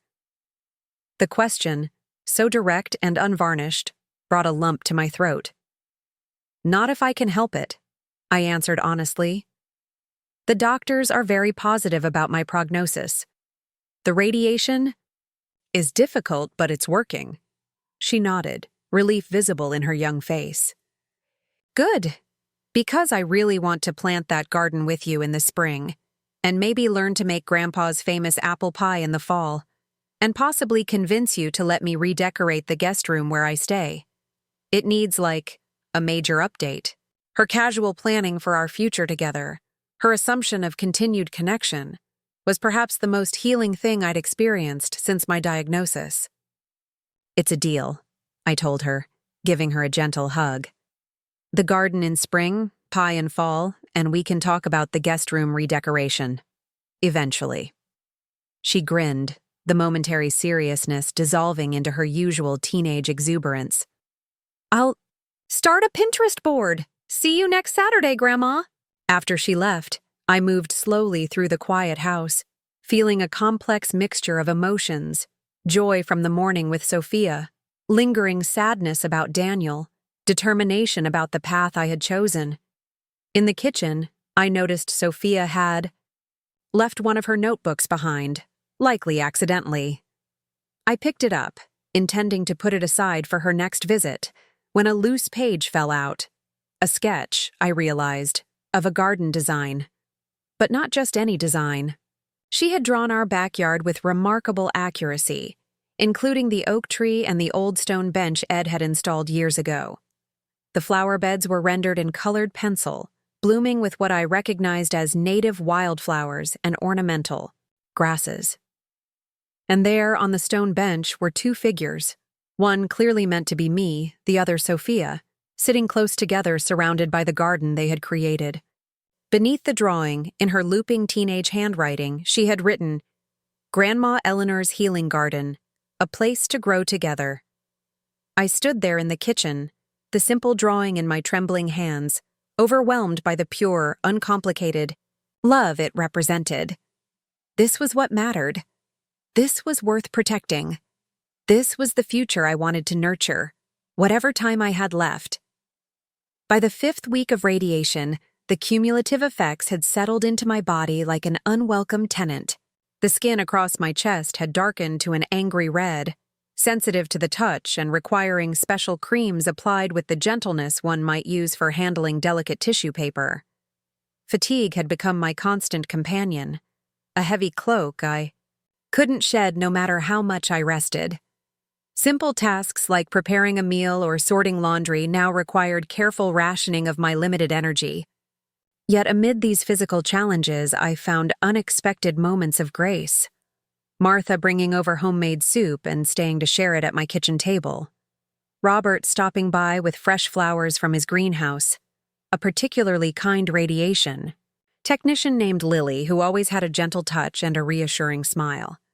Most precious were the Saturday mornings with Sophia, our garden planning sessions now expanding to include seed catalogs and discussions about soil composition, her enthusiasm undimmed by my increasing need to take rest breaks during our work. It was after one such Saturday, as I was dozing in Ed's old armchair with Sophia's garden notebook open on my lap, that the doorbell rang with unusual insistence. Not a single press, but a repeated, demanding series that suggested the visitor's impatience. Struggling to my feet, I made my way slowly to the front door, energy already depleted from the morning's activities. Through the peephole, I saw Vanessa standing on my porch, arms crossed tightly over her designer blazer, foot tapping a staccato, rhythm on the welcome mat. I considered briefly, pretending I wasn't home, a cowardly impulse I quickly dismissed. Whatever had brought Vanessa to my door unannounced and clearly agitated, it wouldn't improve with avoidance. Taking a steadying breath, I opened the door. "Vanessa," I said, keeping my tone neutral. "This is unexpected. Please come in." Her gaze swept over me, taking in my appearance with poorly disguised shock. The weight loss, the pallor, the careful way I held myself to minimize discomfort. For a moment, genuine concern flashed across her features, quickly replaced by her usual composed expression. "Eleanor," she acknowledged, stepping past me into the foyer. "I apologize for dropping by without calling. I was in the neighborhood for a committee meeting and thought we should talk. In person." I led her to the living room, moving more slowly than I would have liked, aware of her impatient energy as she followed. "Can I offer you something to drink?" I asked, the ingrained habits of hospitality asserting themselves despite my wariness. "No, thank you," she replied, perching on the edge of the sofa, her posture rigid. "This won't take long." I lowered myself carefully into Ed's chair, grateful for its familiar support. "What can I do for you, Vanessa?" She hesitated, clearly rehearsing her approach one final time before launching into it. "It's about Sophia," she began. "These Saturday meetings need to stop." The bluntness of her statement, delivered without preamble or explanation, momentarily stunned me. "May I ask why?" I finally managed, keeping my voice steady despite the unexpected attack. Vanessa shifted, recrossing her legs and adjusting the cuff of her blazer, small, nervous gestures at odds with her assertive tone. "She's becoming too attached, too involved in whatever you're planning here. It's distracting her from more important priorities." I considered my response carefully, mindful of the precarious position Sophia would be in if this became an outright battle. "Sophia and I are designing a garden," I said simply. "It's a creative project we both enjoy, and it gives her an opportunity to apply some of what she's learning in her biology class. I'm not sure what more important priorities you feel this is undermining." Vanessa's expression tightened, her carefully applied makeup creasing slightly around her eyes. "College preparation for one. She needs to be focusing on activities that will strengthen her applications. Debate team, student government, volunteer work with recognized organizations. Not Gardening. She said the word as if it were synonymous with some frivolous waste of time, something beneath the aspirations she held for her daughter. Vanessa, I said gently, Sophia is 14. College applications are still years away. And spending time with family can be just as valuable as formal extracurriculars, perhaps more so. Many universities look for well-rounded individuals with strong family connections, not just lists of activities. Vanessa leaned forward, dropping any pretense of casual conversation. Let's be honest, Eleanor. This isn't really about gardening or quality time. This is about you trying to influence Sophia, to turn her against us the way you've turned against Daniel. The accusation was so unexpected, so divorced from reality, that I found myself momentarily speechless. Turned against Daniel? I finally echoed, genuinely bewildered. Vanessa, I haven't done any such thing. Daniel and I have had some disagreements about my personal decisions, but I've never spoken negatively about him to Sophia or attempted to influence her in any way. Vanessa laughed, a short, harsh sound with no humor in it. Please, we know exactly what you're doing. First, the mysterious changes to your will, then the refusal to consider sensible housing alternatives, and now this sudden interest in bonding with Sophia. You're trying to buy her loyalty, to ensure she sides with you when everything comes to light. The paranoia underlying her accusations was so stark, so disconnected from my actual intentions, that I found myself wondering if she was projecting her own strategies onto me. Vanessa, I said, keeping my voice calm despite the anger building within me. My relationship with my granddaughter is not a battlefield for whatever conflict you perceive between yourselves and me. Sophia comes here because she wants to, because we enjoy each other's company. There's no manipulation, no hidden agenda. Vanessa stood abruptly, pacing to the window and back, her agitation visible in every movement. She comes here because you're playing the victim, the poor abandoned, grandmother battling cancer alone. You're using her kind heart against her, making her feel obligated to spend time with you. The cruelty of the accusation hit me like a physical blow, driving the breath from my lungs. That she could twist something as genuine as my relationship with Sophia into something so calculated, so manipulative, revealed more about Vanessa's worldview than she perhaps intended. Is that truly how you see this situation? I asked quietly. That I'm playing the victim by having cancer? That I'm using my illness to manipulate a 14-year-old girl? Vanessa had the grace to look momentarily chastened, though she quickly recovered her combative stance. That's not what I meant, but you can't deny you've changed since the diagnosis. You've become difficult, unreasonable. Daniel is only trying to help, to make sure you're properly taken care of, and you've shut him out completely. I took a slow breath, gathering my strength for what needed to be said. Vanessa, I appreciate that you and Daniel believe you're acting in my best interests, but you need to understand something fundamental. My life is my own. My home, my finances, my relationships, these are not committee decisions. I am still competent, still capable of determining what's best for me. I paused, watching her expression harden with each word. As for Sophia, she is welcome in my home anytime she wishes to come.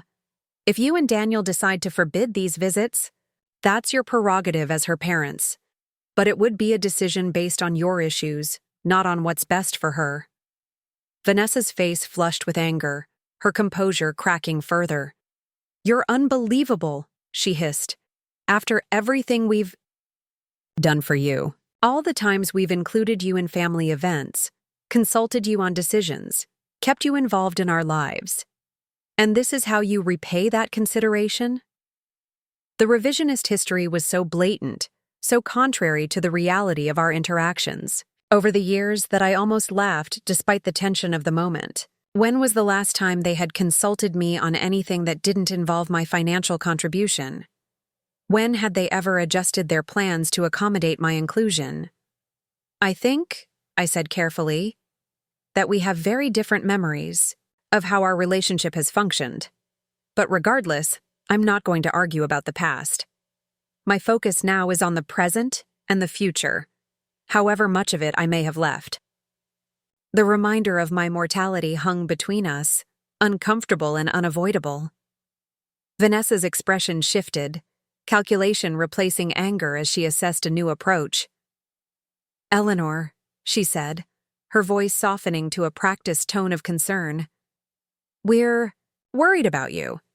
The isolation, the secretive behavior, the sudden changes in your relationships.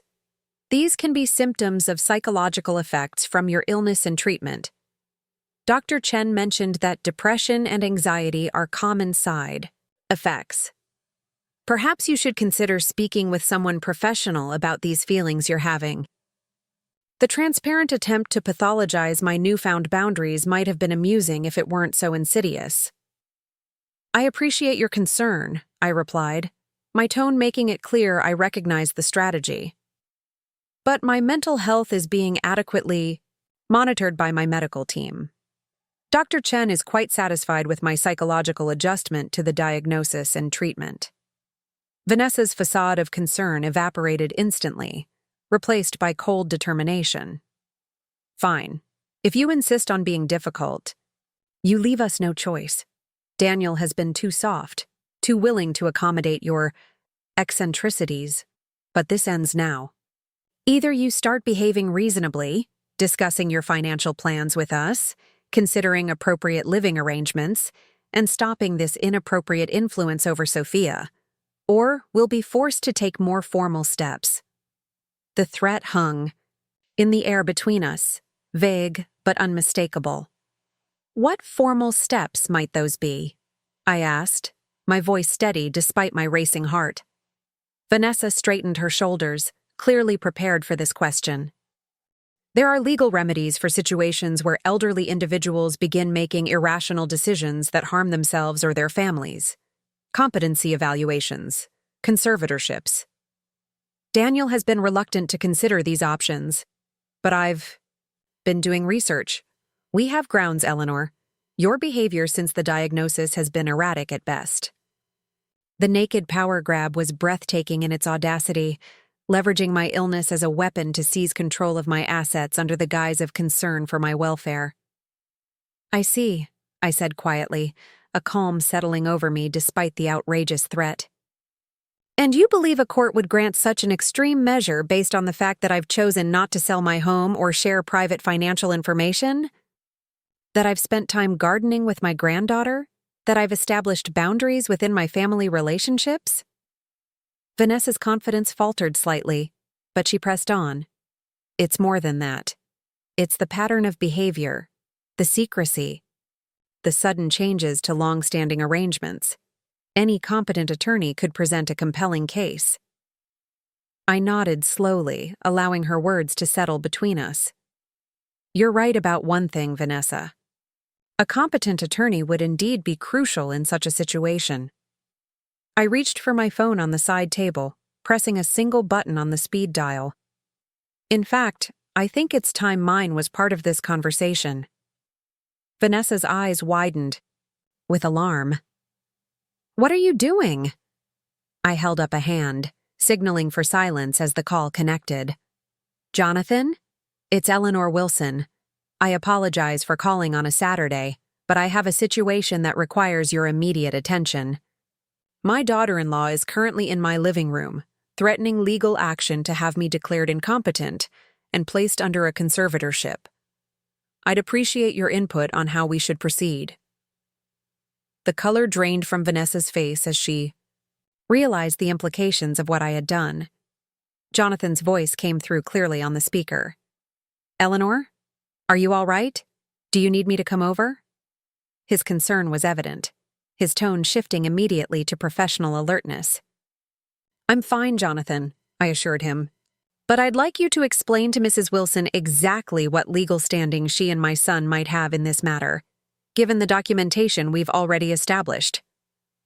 There was a brief pause as Jonathan processed the request. "Mrs. Wilson," he began, his voice crisp with authority. "I'm Jonathan Blackwell, Mrs. Eleanor Wilson's attorney of record. I feel compelled to inform you that any attempt to challenge Mrs. Wilson's competency would face significant legal hurdles. We have extensive medical documentation confirming her cognitive capacity, including recent evaluations specifically conducted to preempt the exact scenario you're proposing. Additionally, Mrs. Wilson has made detailed video statements explaining her decisions regarding her estate, property, and family relationships, all of which demonstrate sound reasoning and legitimate concerns about potential undue influence from family members." Vanessa stood frozen, her expression cycling through shock, disbelief, and dawning comprehension that she had severely miscalculated. Jonathan continued, his tone softening slightly but maintaining its professional edge.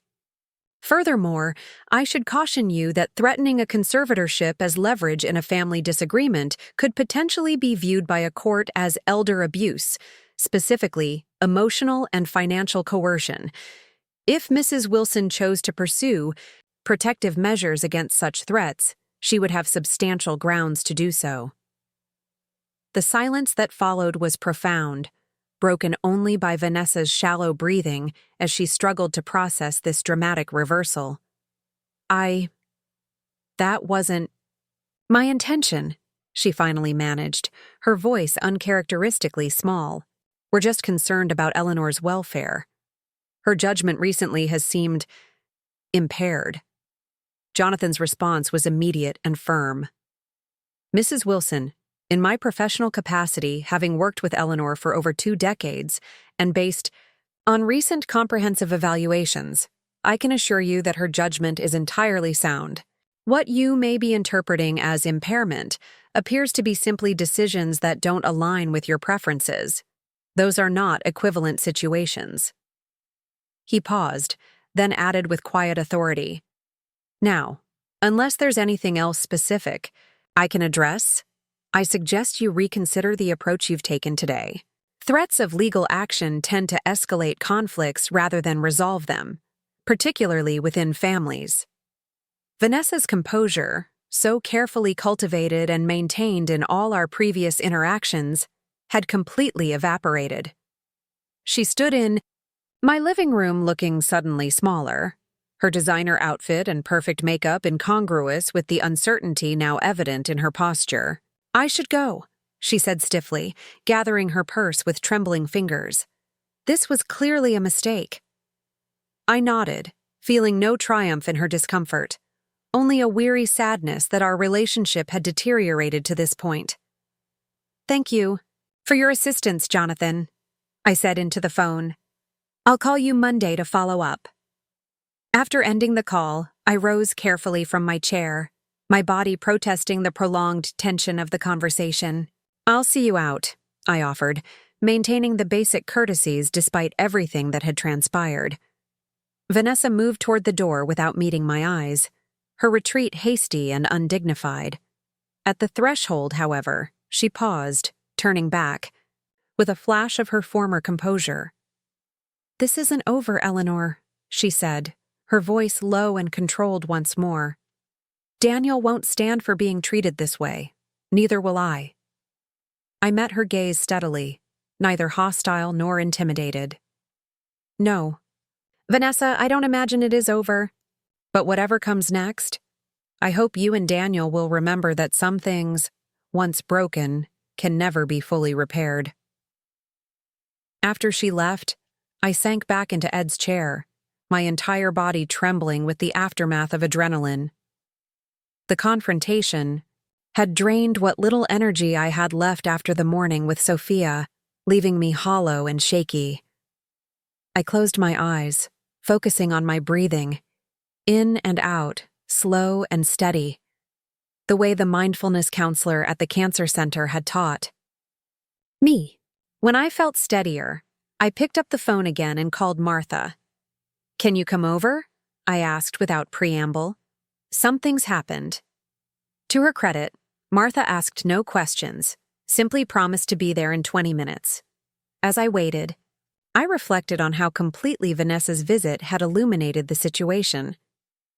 What I had suspected, that Daniel and Vanessa viewed me primarily as a financial resource to be managed, was now confirmed beyond any doubt. They weren't simply disappointed by my assertion of independence.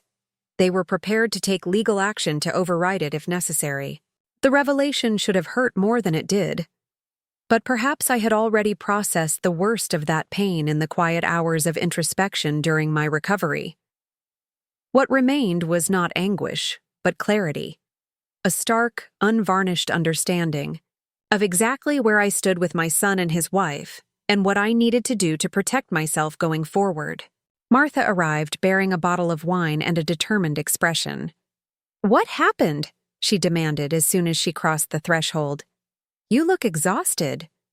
I managed a wan smile, leading her to the kitchen where I could sit at the table, rather than lowering myself back into the deeper living room chair. "Vanessa paid me a visit," I began, watching Martha's expression darken immediately. "She wants me to stop seeing Sophia on Saturdays, and she threatened to have me declared incompetent if I don't start behaving reasonably. Which apparently means selling my house, discussing my finances with them, and generally doing whatever they think best." Martha's reaction was immediate and explosive, a stream of colorful language that would have shocked anyone who knew only her church volunteer persona. When she finally ran out of steam, she poured us each a glass of wine, pushing one toward me with a questioning look. "Can you have this with your medication?" I nodded. "One glass is fine. Dr. Chen actually recommended it for stress relief in moderation." Martha sat across from me, her indignation gradually settling into something more focused. "So, what did you do? Please tell me you showed her the door." I recounted the conversation in detail, including the call to Jonathan and Vanessa's parting threat. Martha listened intently, her expressions cycling through outrage, satisfaction at Jonathan's intervention, and finally sober concern. "This is getting serious, Ellie," she said when I finished. "They're not just being entitled and selfish anymore. They're actively plotting to take control of your life." I nodded, having reached the same conclusion. "Yes, I think they are. Or at least, they're willing to consider it if I don't fall in line with their expectations." Martha took a thoughtful sip of her wine. "What will you do about Sophia? Vanessa could forbid her from visiting." The prospect sent a pang through my heart. The loss of those Saturday mornings would be a genuine grief, not just for me, but for Sophia as well. "I'll have to be careful," I acknowledged. "Push too hard and they might cut off access completely, but I won't stop seeing her unless they explicitly prohibit it. Sophia needs someone in her life who values her for herself, not just for what she achieves or how she reflects on the family." Martha reached across the table to squeeze my hand, her grip warm and reassuring. "You've changed, Ellie. A year ago, you would have capitulated immediately at the first sign of conflict with Daniel. You would have sold the house, handed over your financial information, stopped seeing Sophia, anything to keep the peace and maintain the illusion of family harmony." The observation was accurate, if somewhat painful to acknowledge. "A year ago, I wasn't facing my mortality quite so directly," I replied softly. "It has a way of clarifying priorities." We sat in companionable silence for a moment, sipping our wine, each lost in our own thoughts. Finally, Martha spoke again. "What's your next move? They're not going to simply back down after this, especially Vanessa. She strikes me as someone who doesn't handle defeat gracefully." I considered the question, weighing various options against the likely responses from Daniel and Vanessa. "I think," I said slowly, "it's time to be completely transparent. No more hints or vague references to changes I've made. A clear, direct conversation about exactly what I've done with my estate and why." Martha's eyebrows rose in surprise. "You're going to tell them everything? About the changes to your will, the trusts, all of it?" I nodded, feeling a sense of certainty settle over me. Yes. The secrecy was never about hiding the decisions themselves. It was about making sure I could make them freely, without interference or manipulation. Now that everything is legally established and my competency is well documented, there's no reason to maintain the mystery. In fact, the uncertainty is probably fueling their worst impulses. Martha tilted her head, considering this approach. It could backfire spectacularly. Once they know the specifics, especially if they're as unfavorable as you've implied, they might escalate even further. I acknowledged the risk with a small nod. Possibly. But I'm tired, Martha. Tired of the tension, the unspoken threats, the constant calculation. Whatever happens after I tell them the truth, at least it will be an honest reaction to reality, rather than to their fears and assumptions. Martha finished her wine, setting the glass down with a decisive clink. All right. If that's what you want to do, I support you. But not today. You're exhausted, and this needs to be done when you're at your strongest. And not alone either. I want to be here, and I think Jonathan should be present as well. Maybe even Dr. Chen, if she's willing, to address any medical questions they might raise. The practical suggestions grounded me, transforming a vague intention into a concrete plan. That makes sense, I agreed. Let's aim for next weekend, when I've had a chance to recover some energy. I'll talk to Jonathan on Monday about arranging it. As Martha prepared to leave, extracting a promise that I would rest for the remainder of the day, she paused at the door. You know they might never forgive you, right? Depending on what you've done, this could be the final break. The possibility was one I had lived with since signing the new will, a grief I had already begun to process. Yes, I said simply. But I've realized something important, Martha. Forgiveness freely given is a gift. Forgiveness extracted through emotional manipulation or financial control isn't forgiveness at all. It's just another form of coercion. I'm no longer willing to purchase Daniel's affection at the cost of my dignity. The week that followed was among the most challenging of my treatment. The radiation effects had reached their peak intensity, leaving me with painful skin reactions and bone-deep fatigue that made even the simplest tasks monumental efforts. Dr. Chen assured me this was normal, that the worst side effects typically culminated just before the end of treatment, but the knowledge provided limited comfort as I struggled through each day. Jonathan had readily agreed to my plan for a family meeting, offering to host it at his office to provide a neutral, professional setting. Dr. Chen had declined to attend personally, but provided a comprehensive letter addressing my medical status, prognosis, and cognitive capacity, which Jonathan would have on hand if needed. Martha, true to form, had organized a rotating schedule of friends to help with transportation and meals, ensuring I conserved my limited energy for the conversations ahead. Saturday morning found me sitting in Jonathan's wood-paneled conference room, Martha beside me offering silent support as we waited for Daniel and Vanessa to arrive. I had called Daniel myself to arrange the meeting, keeping my explanation simple and direct. There are important matters we need to discuss regarding my estate planning. Jonathan Blackwell has offered his office as a meeting place this Saturday at 10. I hope you and Vanessa can attend. Daniel had agreed with surprising readiness, perhaps sensing that the uncertainty was finally coming to an end, one way or another. Jonathan entered with a folder of documents, his expression professionally neutral, but with a hint of protectiveness as he took in my appearance. The radiation effects were visibly evident now. The fatigue etched in my face, the careful way I held myself to minimize discomfort from the affected skin. Everything is prepared, he assured me, arranging papers on the conference table. Are you certain you want to proceed today? We could reschedule if you're not feeling up to it. I shook my head, determined despite my physical discomfort. No, it's time. This needs to be resolved one way or another. At precisely 10 o'clock, Jonathan's assistant ushered Daniel and Vanessa into the conference room. Daniel's expression was guarded, Vanessa's carefully composed, though I noted she avoided direct eye contact with me. Mom, Daniel acknowledged. his gaze flickering briefly to Martha with barely concealed annoyance at her presence. "You're looking, well," the hesitation betrayed the obvious lie.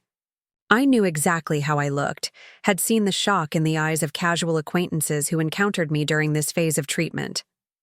"Thank you for coming," I said simply, not addressing the false pleasantry. "Please, sit down." They took seats across the table, Vanessa immediately opening her designer planner as if preparing to take notes at a business meeting. Jonathan cleared his throat, assuming his role as mediator with practiced ease. "Thank you all for being here. Mrs. Wilson has asked me to facilitate a discussion regarding her estate planning decisions. She feels it's important that there be complete transparency about the arrangements she's made to avoid any further misunderstandings or tensions within the family." Daniel leaned forward slightly, his professional mask slipping to reveal a flash of the anxiety that had likely been building since my call. "So you're finally going to tell us what changes you've made?" The edge in his voice was unmistakable, part accusation, part apprehension. I met his gaze steadily, finding strength in the clarity of purpose that had sustained me through the last difficult weeks. "Yes, Daniel. It's time you understood exactly how I've structured my affairs and why." I turned to Jonathan, giving him a small nod to proceed with the formal presentation we had prepared. He opened the folder before him, removing a set of summary documents that he slid across the table to Daniel and Vanessa. "This overview outlines the key provisions of Mrs. Wilson's current estate plan," he explained in his measured, professional tone. "I'll walk you through the main points, and then Mrs. Wilson would like to explain her reasoning personally." Daniel grabbed the document almost eagerly, Vanessa leaning close to read over his shoulder. I watched their expressions as they scanned. The first page saw the moment comprehension dawned. Daniel's face draining of color, Vanessa's lips pressing into a thin, bloodless line. "This can't be right," Daniel finally said, his voice hoarse with shock. "There must be some mistake." Jonathan's expression remained impassive. "There is no mistake, Mr. Wilson. These documents accurately reflect your mother's current estate plan, executed and notarized 6 weeks ago, with multiple witnesses present to verify her competence and the voluntary nature of her decisions." Daniel looked up from the papers, his eyes finding mine with naked disbelief. "Mom, this says the house and almost all your liquid assets are going to a charitable foundation. That Tyler and Sophia only receive trust funds for education. That Martha gets the lake property." His voice rose with each statement, incredulity giving way to anger. "There's practically nothing for Vanessa and me. Nothing. After all these years, after everything." He broke off, seemingly unable to complete the thought, the magnitude of what he perceived as betrayal rendering him momentarily speechless. Vanessa had no such limitations. "This is outrageous!" she snapped, slapping the document down on the table. "Completely unacceptable. We are your family, Eleanor. Your only family. And you're cutting us out in favor of what? Some random charity? Your bridge club friend?" This is exactly what we meant about impaired judgment. I had anticipated their reaction, had prepared myself for the anger and accusations, yet the reality of facing it still sent a wave of sadness through me. Not regret, I remained confident in my decisions, but grief for what our relationship had become, for the fact that my son could view my independent choices only through the lens of what they denied him rather than the values they reflected. "It's not some random charity," I said quietly when Vanessa had run out of steam. "The Second Chance Foundation provides educational opportunities for disadvantaged youth. Children without the privileges and advantages I was able to give you, Daniel. Children who need the kind of support that might transform their lives the way your father and I tried to transform yours."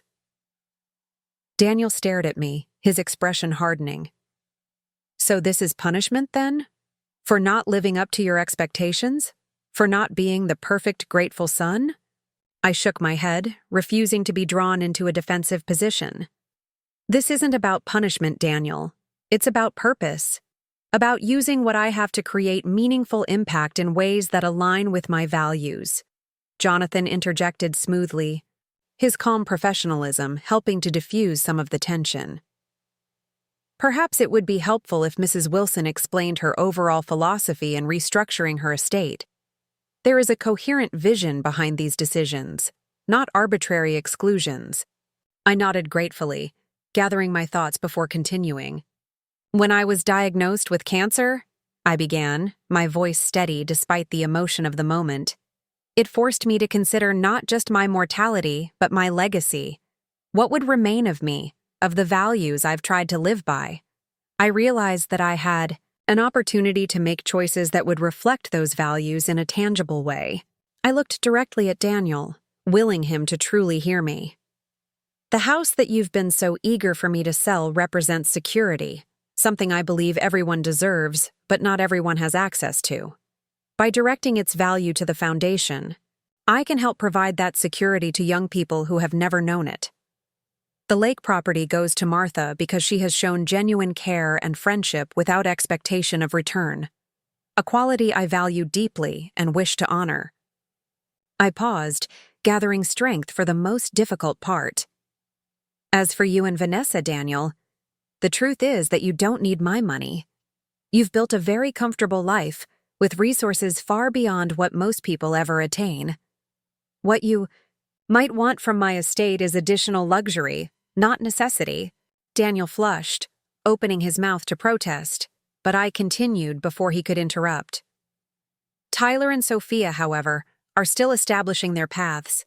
Their educational trusts are substantial, enough to cover undergraduate and graduate studies at any institution they choose. I want them to have the freedom to pursue their passions without financial constraint, just as I wanted for you. But I also want them to understand that true wealth isn't measured in dollars but in contribution, in how we use our resources to create a better world. Vanessa made a dismissive sound, her expression contemptuous. Spare us the philosophical lecture, Eleanor. This is about family obligation, plain and simple. You don't disinherit your only child in favor of strangers. It's unnatural. The accusation hung in the air, its implicit judgment that my choices violated some fundamental natural law of family relations. I considered it thoughtfully, before responding, aware that my answer would shape whatever relationship might remain possible after this meeting. Family relationships involve mutual obligations, Vanessa, I said finally. They're not one-directional flows of support, material, or otherwise. For years, I've provided financial assistance whenever requested. The down payment on your first house, private school tuition for the children, renovations, vacations. I've adjusted my schedule to accommodate yours, made myself available whenever you needed practical help with the children. In return, I've received what, exactly? The question wasn't rhetorical. I paused, genuinely inviting them to articulate what they believed they had contributed to our relationship. The silence that followed was telling, stretching uncomfortable seconds into a full minute as Daniel and Vanessa exchanged glances, seemingly at a loss to identify specific examples. That's not fair, Daniel finally said, his tone defensive, rather than confident. We've included you in family events, kept you involved in our lives. That's what family does. The weakness of the response, essentially claiming credit for not completely excluding me, was so revealing that I felt a fresh wave of sadness wash over me. Daniel, I said gently, when was the last time you called just to ask how I was doing? Not to discuss financial matters or request something, but simply because you cared about my well-being? When did you last adjust your plans to accommodate my needs or preferences? When have you offered support without being explicitly asked? He shifted uncomfortably, avoiding my gaze. We've been busy, he muttered. Work, the kids' schedules. It's been a demanding few years.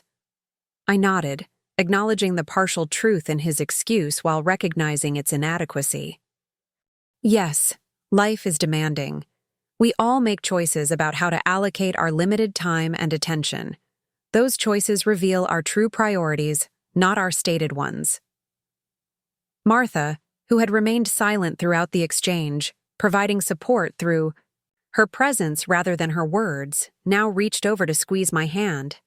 A small gesture of solidarity that didn't escape Daniel's notice. His expression darkened further. So that's it? You've replaced us with Martha and this foundation? Written us out of your life as well as your will?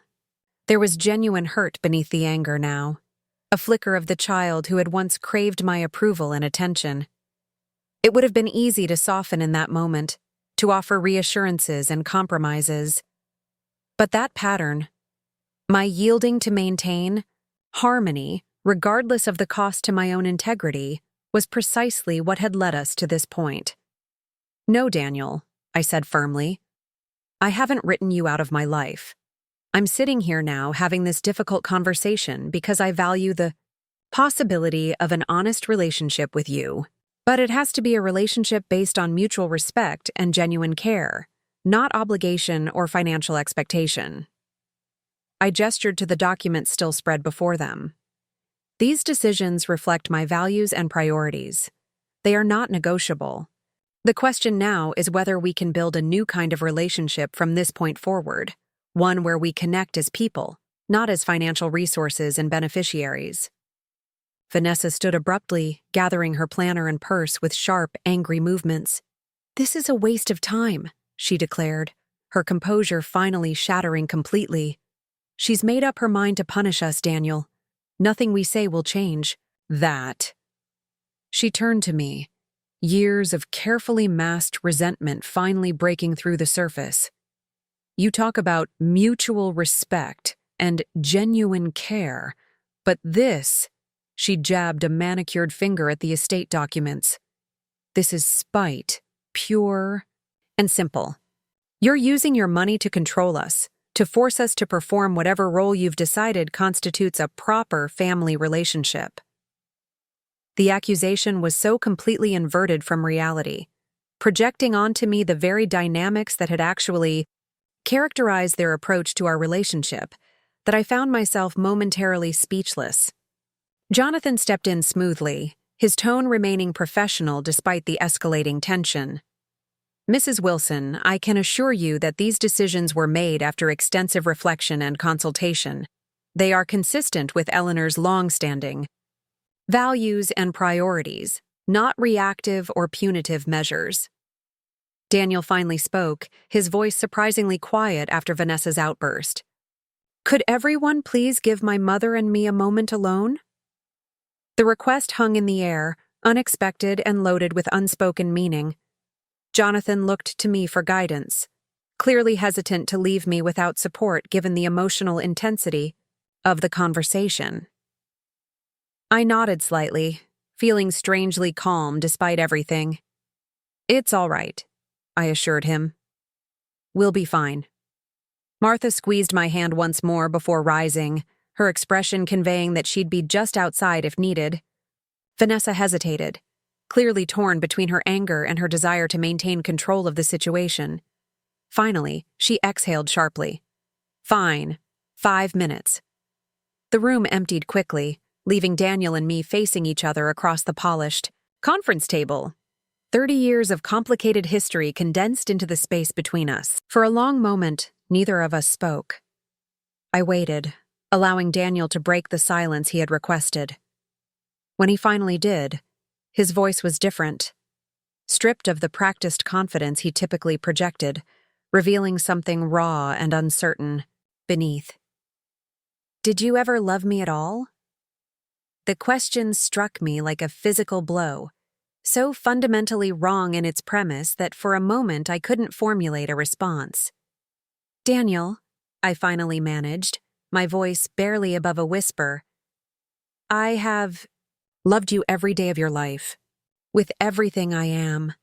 That has never changed, not for a single moment." He shook his head, a bitter smile twisting his lips. "Then how could you do this? Cut me out of your will? Replace me with strangers and Martha?" There was a plaintive note in the question, a glimpse of the child who had once needed my approval desperately, who had measured his worth by my attention and affection. Love and inheritance are not the same thing, I said gently. What I'm leaving you isn't measured in dollars or property deeds. It's the values I tried to instill, the opportunities I helped create, the foundation upon which you've built your life. I paused, considering how to bridge the fundamental disconnect in our perspectives. Daniel, when I look at you, I see success. You have a thriving career, a beautiful family, material comforts beyond what most people will ever experience. You achieved what your father and I hoped for you: security, opportunity, the freedom to shape your own path. My financial resources won't make a meaningful difference in your quality of life, but they could transform the lives of young people who haven't had your advantages. Don't you see? This isn't a rejection of you. It's an extension of the same impulse that drove me to give you every opportunity I could. The desire to help young people fulfill their potential. Daniel was quiet for a long moment, his expression unreadable. When he spoke again, his voice held a new note, not anger or entitlement, but genuine confusion. Then why didn't you just tell me? Why all the secrecy, the hints about changes to your will, the legal maneuvering behind my back? It was a fair question, one I had asked myself during the sleepless nights of my recovery.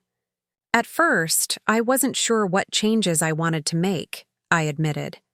The diagnosis forced me to think about my legacy in ways I hadn't before. But as time passed, as I observed our interactions during my illness, I realized something important. Our relationship had become fundamentally unbalanced. My value to you and Vanessa seemed increasingly tied to what I could provide materially. The secrecy was self-protective.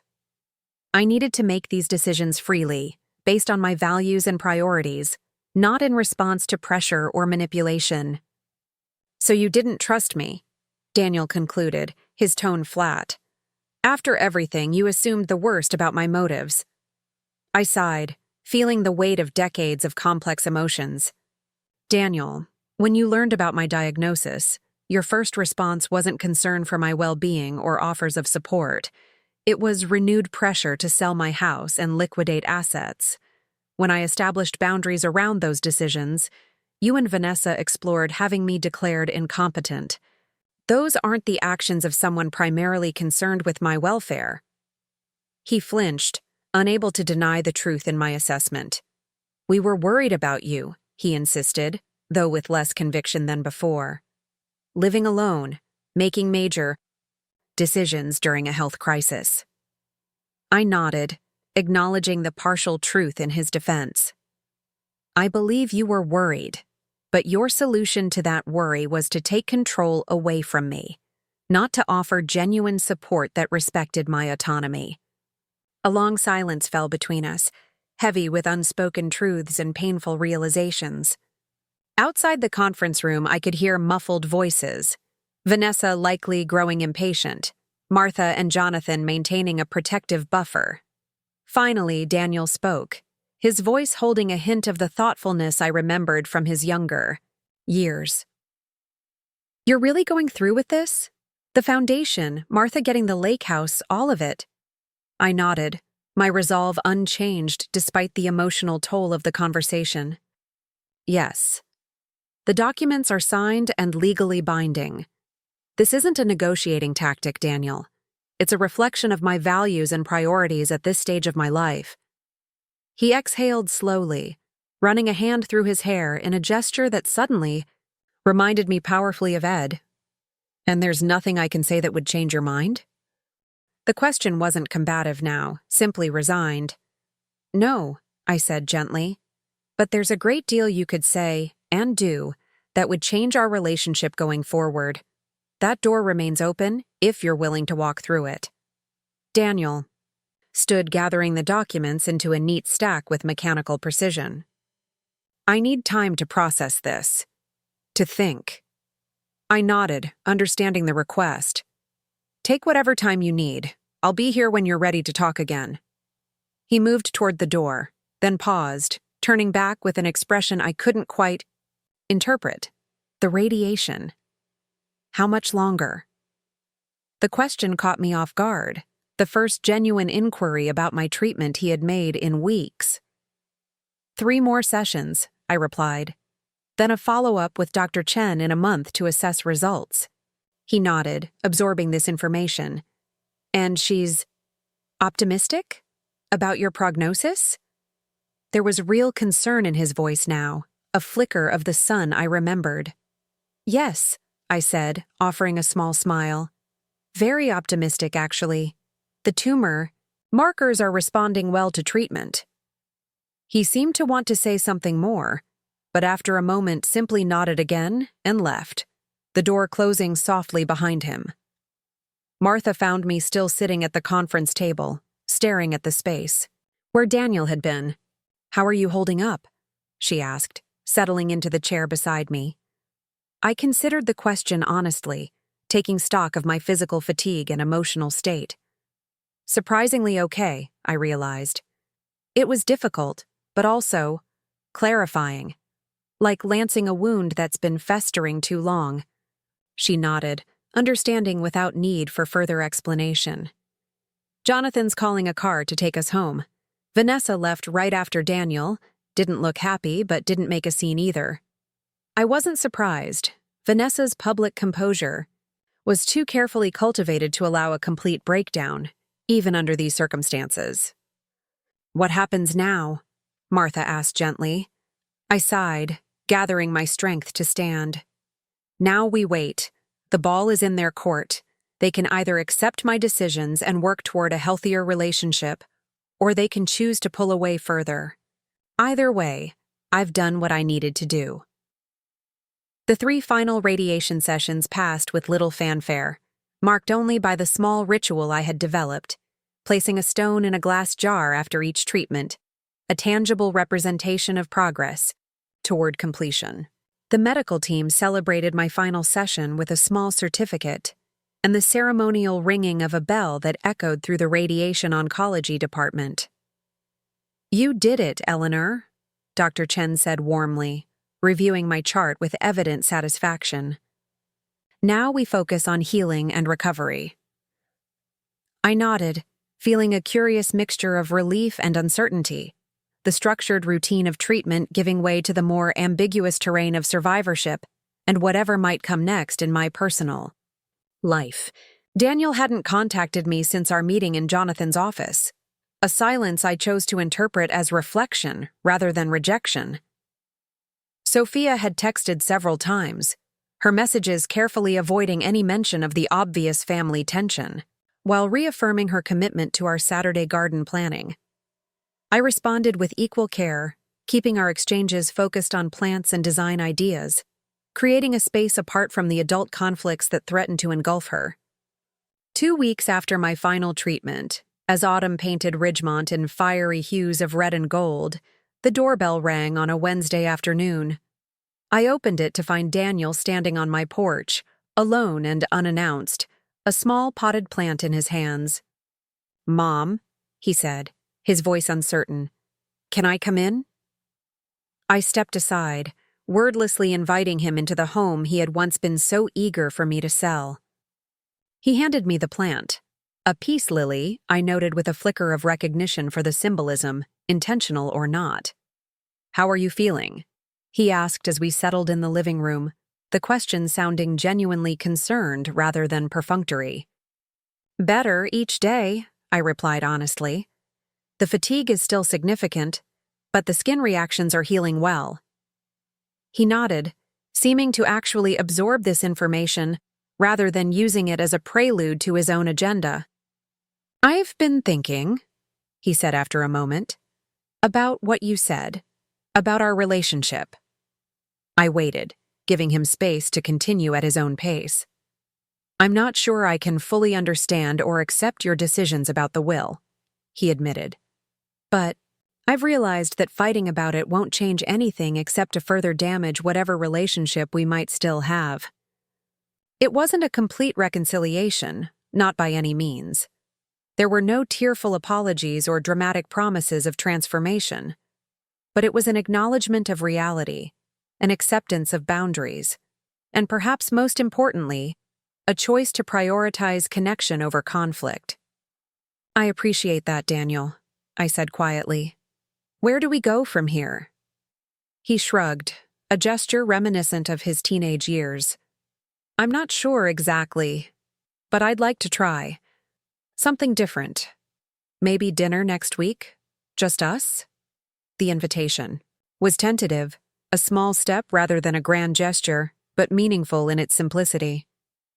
"I'd like that," I replied, feeling a cautious hope begin to take root alongside my hard-won wisdom. Whatever came next, whether genuine healing or merely civil detente, I had claimed my power to shape my own life according to my values. Cancer had taken much from me, but it had also given an unexpected gift, the clarity to recognize what truly mattered and the courage to honor it with my choices. As I watched Daniel drive away that afternoon, I thought of the garden Sophia and I would plant in the spring, native perennials that would return year after year, blooming in their season, regardless of who might be there to witness their beauty. Some investments were measured not in immediate returns, but in the promise of ongoing renewal, in the faith that what we nurture today might flourish long after we're gone. My son might never fully understand or appreciate the choices I had made. Vanessa might maintain her resentment indefinitely. But somewhere in Ridgemont, a young person who had never known security or opportunity would receive a scholarship from the Second Chance Foundation. They would pursue an education that transformed their prospects, perhaps becoming the first in their family to attend college. And in that transformation, something of my values, my priorities, my essential self would continue. A legacy more meaningful than any inheritance measured in dollars alone. That evening, sitting in my garden as twilight gathered, I found myself filled with a profound sense of peace. The path forward wasn't clear or certain. Relationships damaged by years of unbalanced expectations couldn't be healed in a single conversation. But I had spoken my truth, had aligned my decisions with my deepest values, had reclaimed my autonomy in ways both practical and profound. Whatever time remained to me, whether months or years or decades, would be lived authentically, shaped by my own choices rather than others' expectations. It wasn't the future I had once imagined, but it was mine. And in the end, that was enough. Up next, you've got 2 more standout stories right on your screen. If this one hit the mark, you won't want to pass these up. Just click and check them out.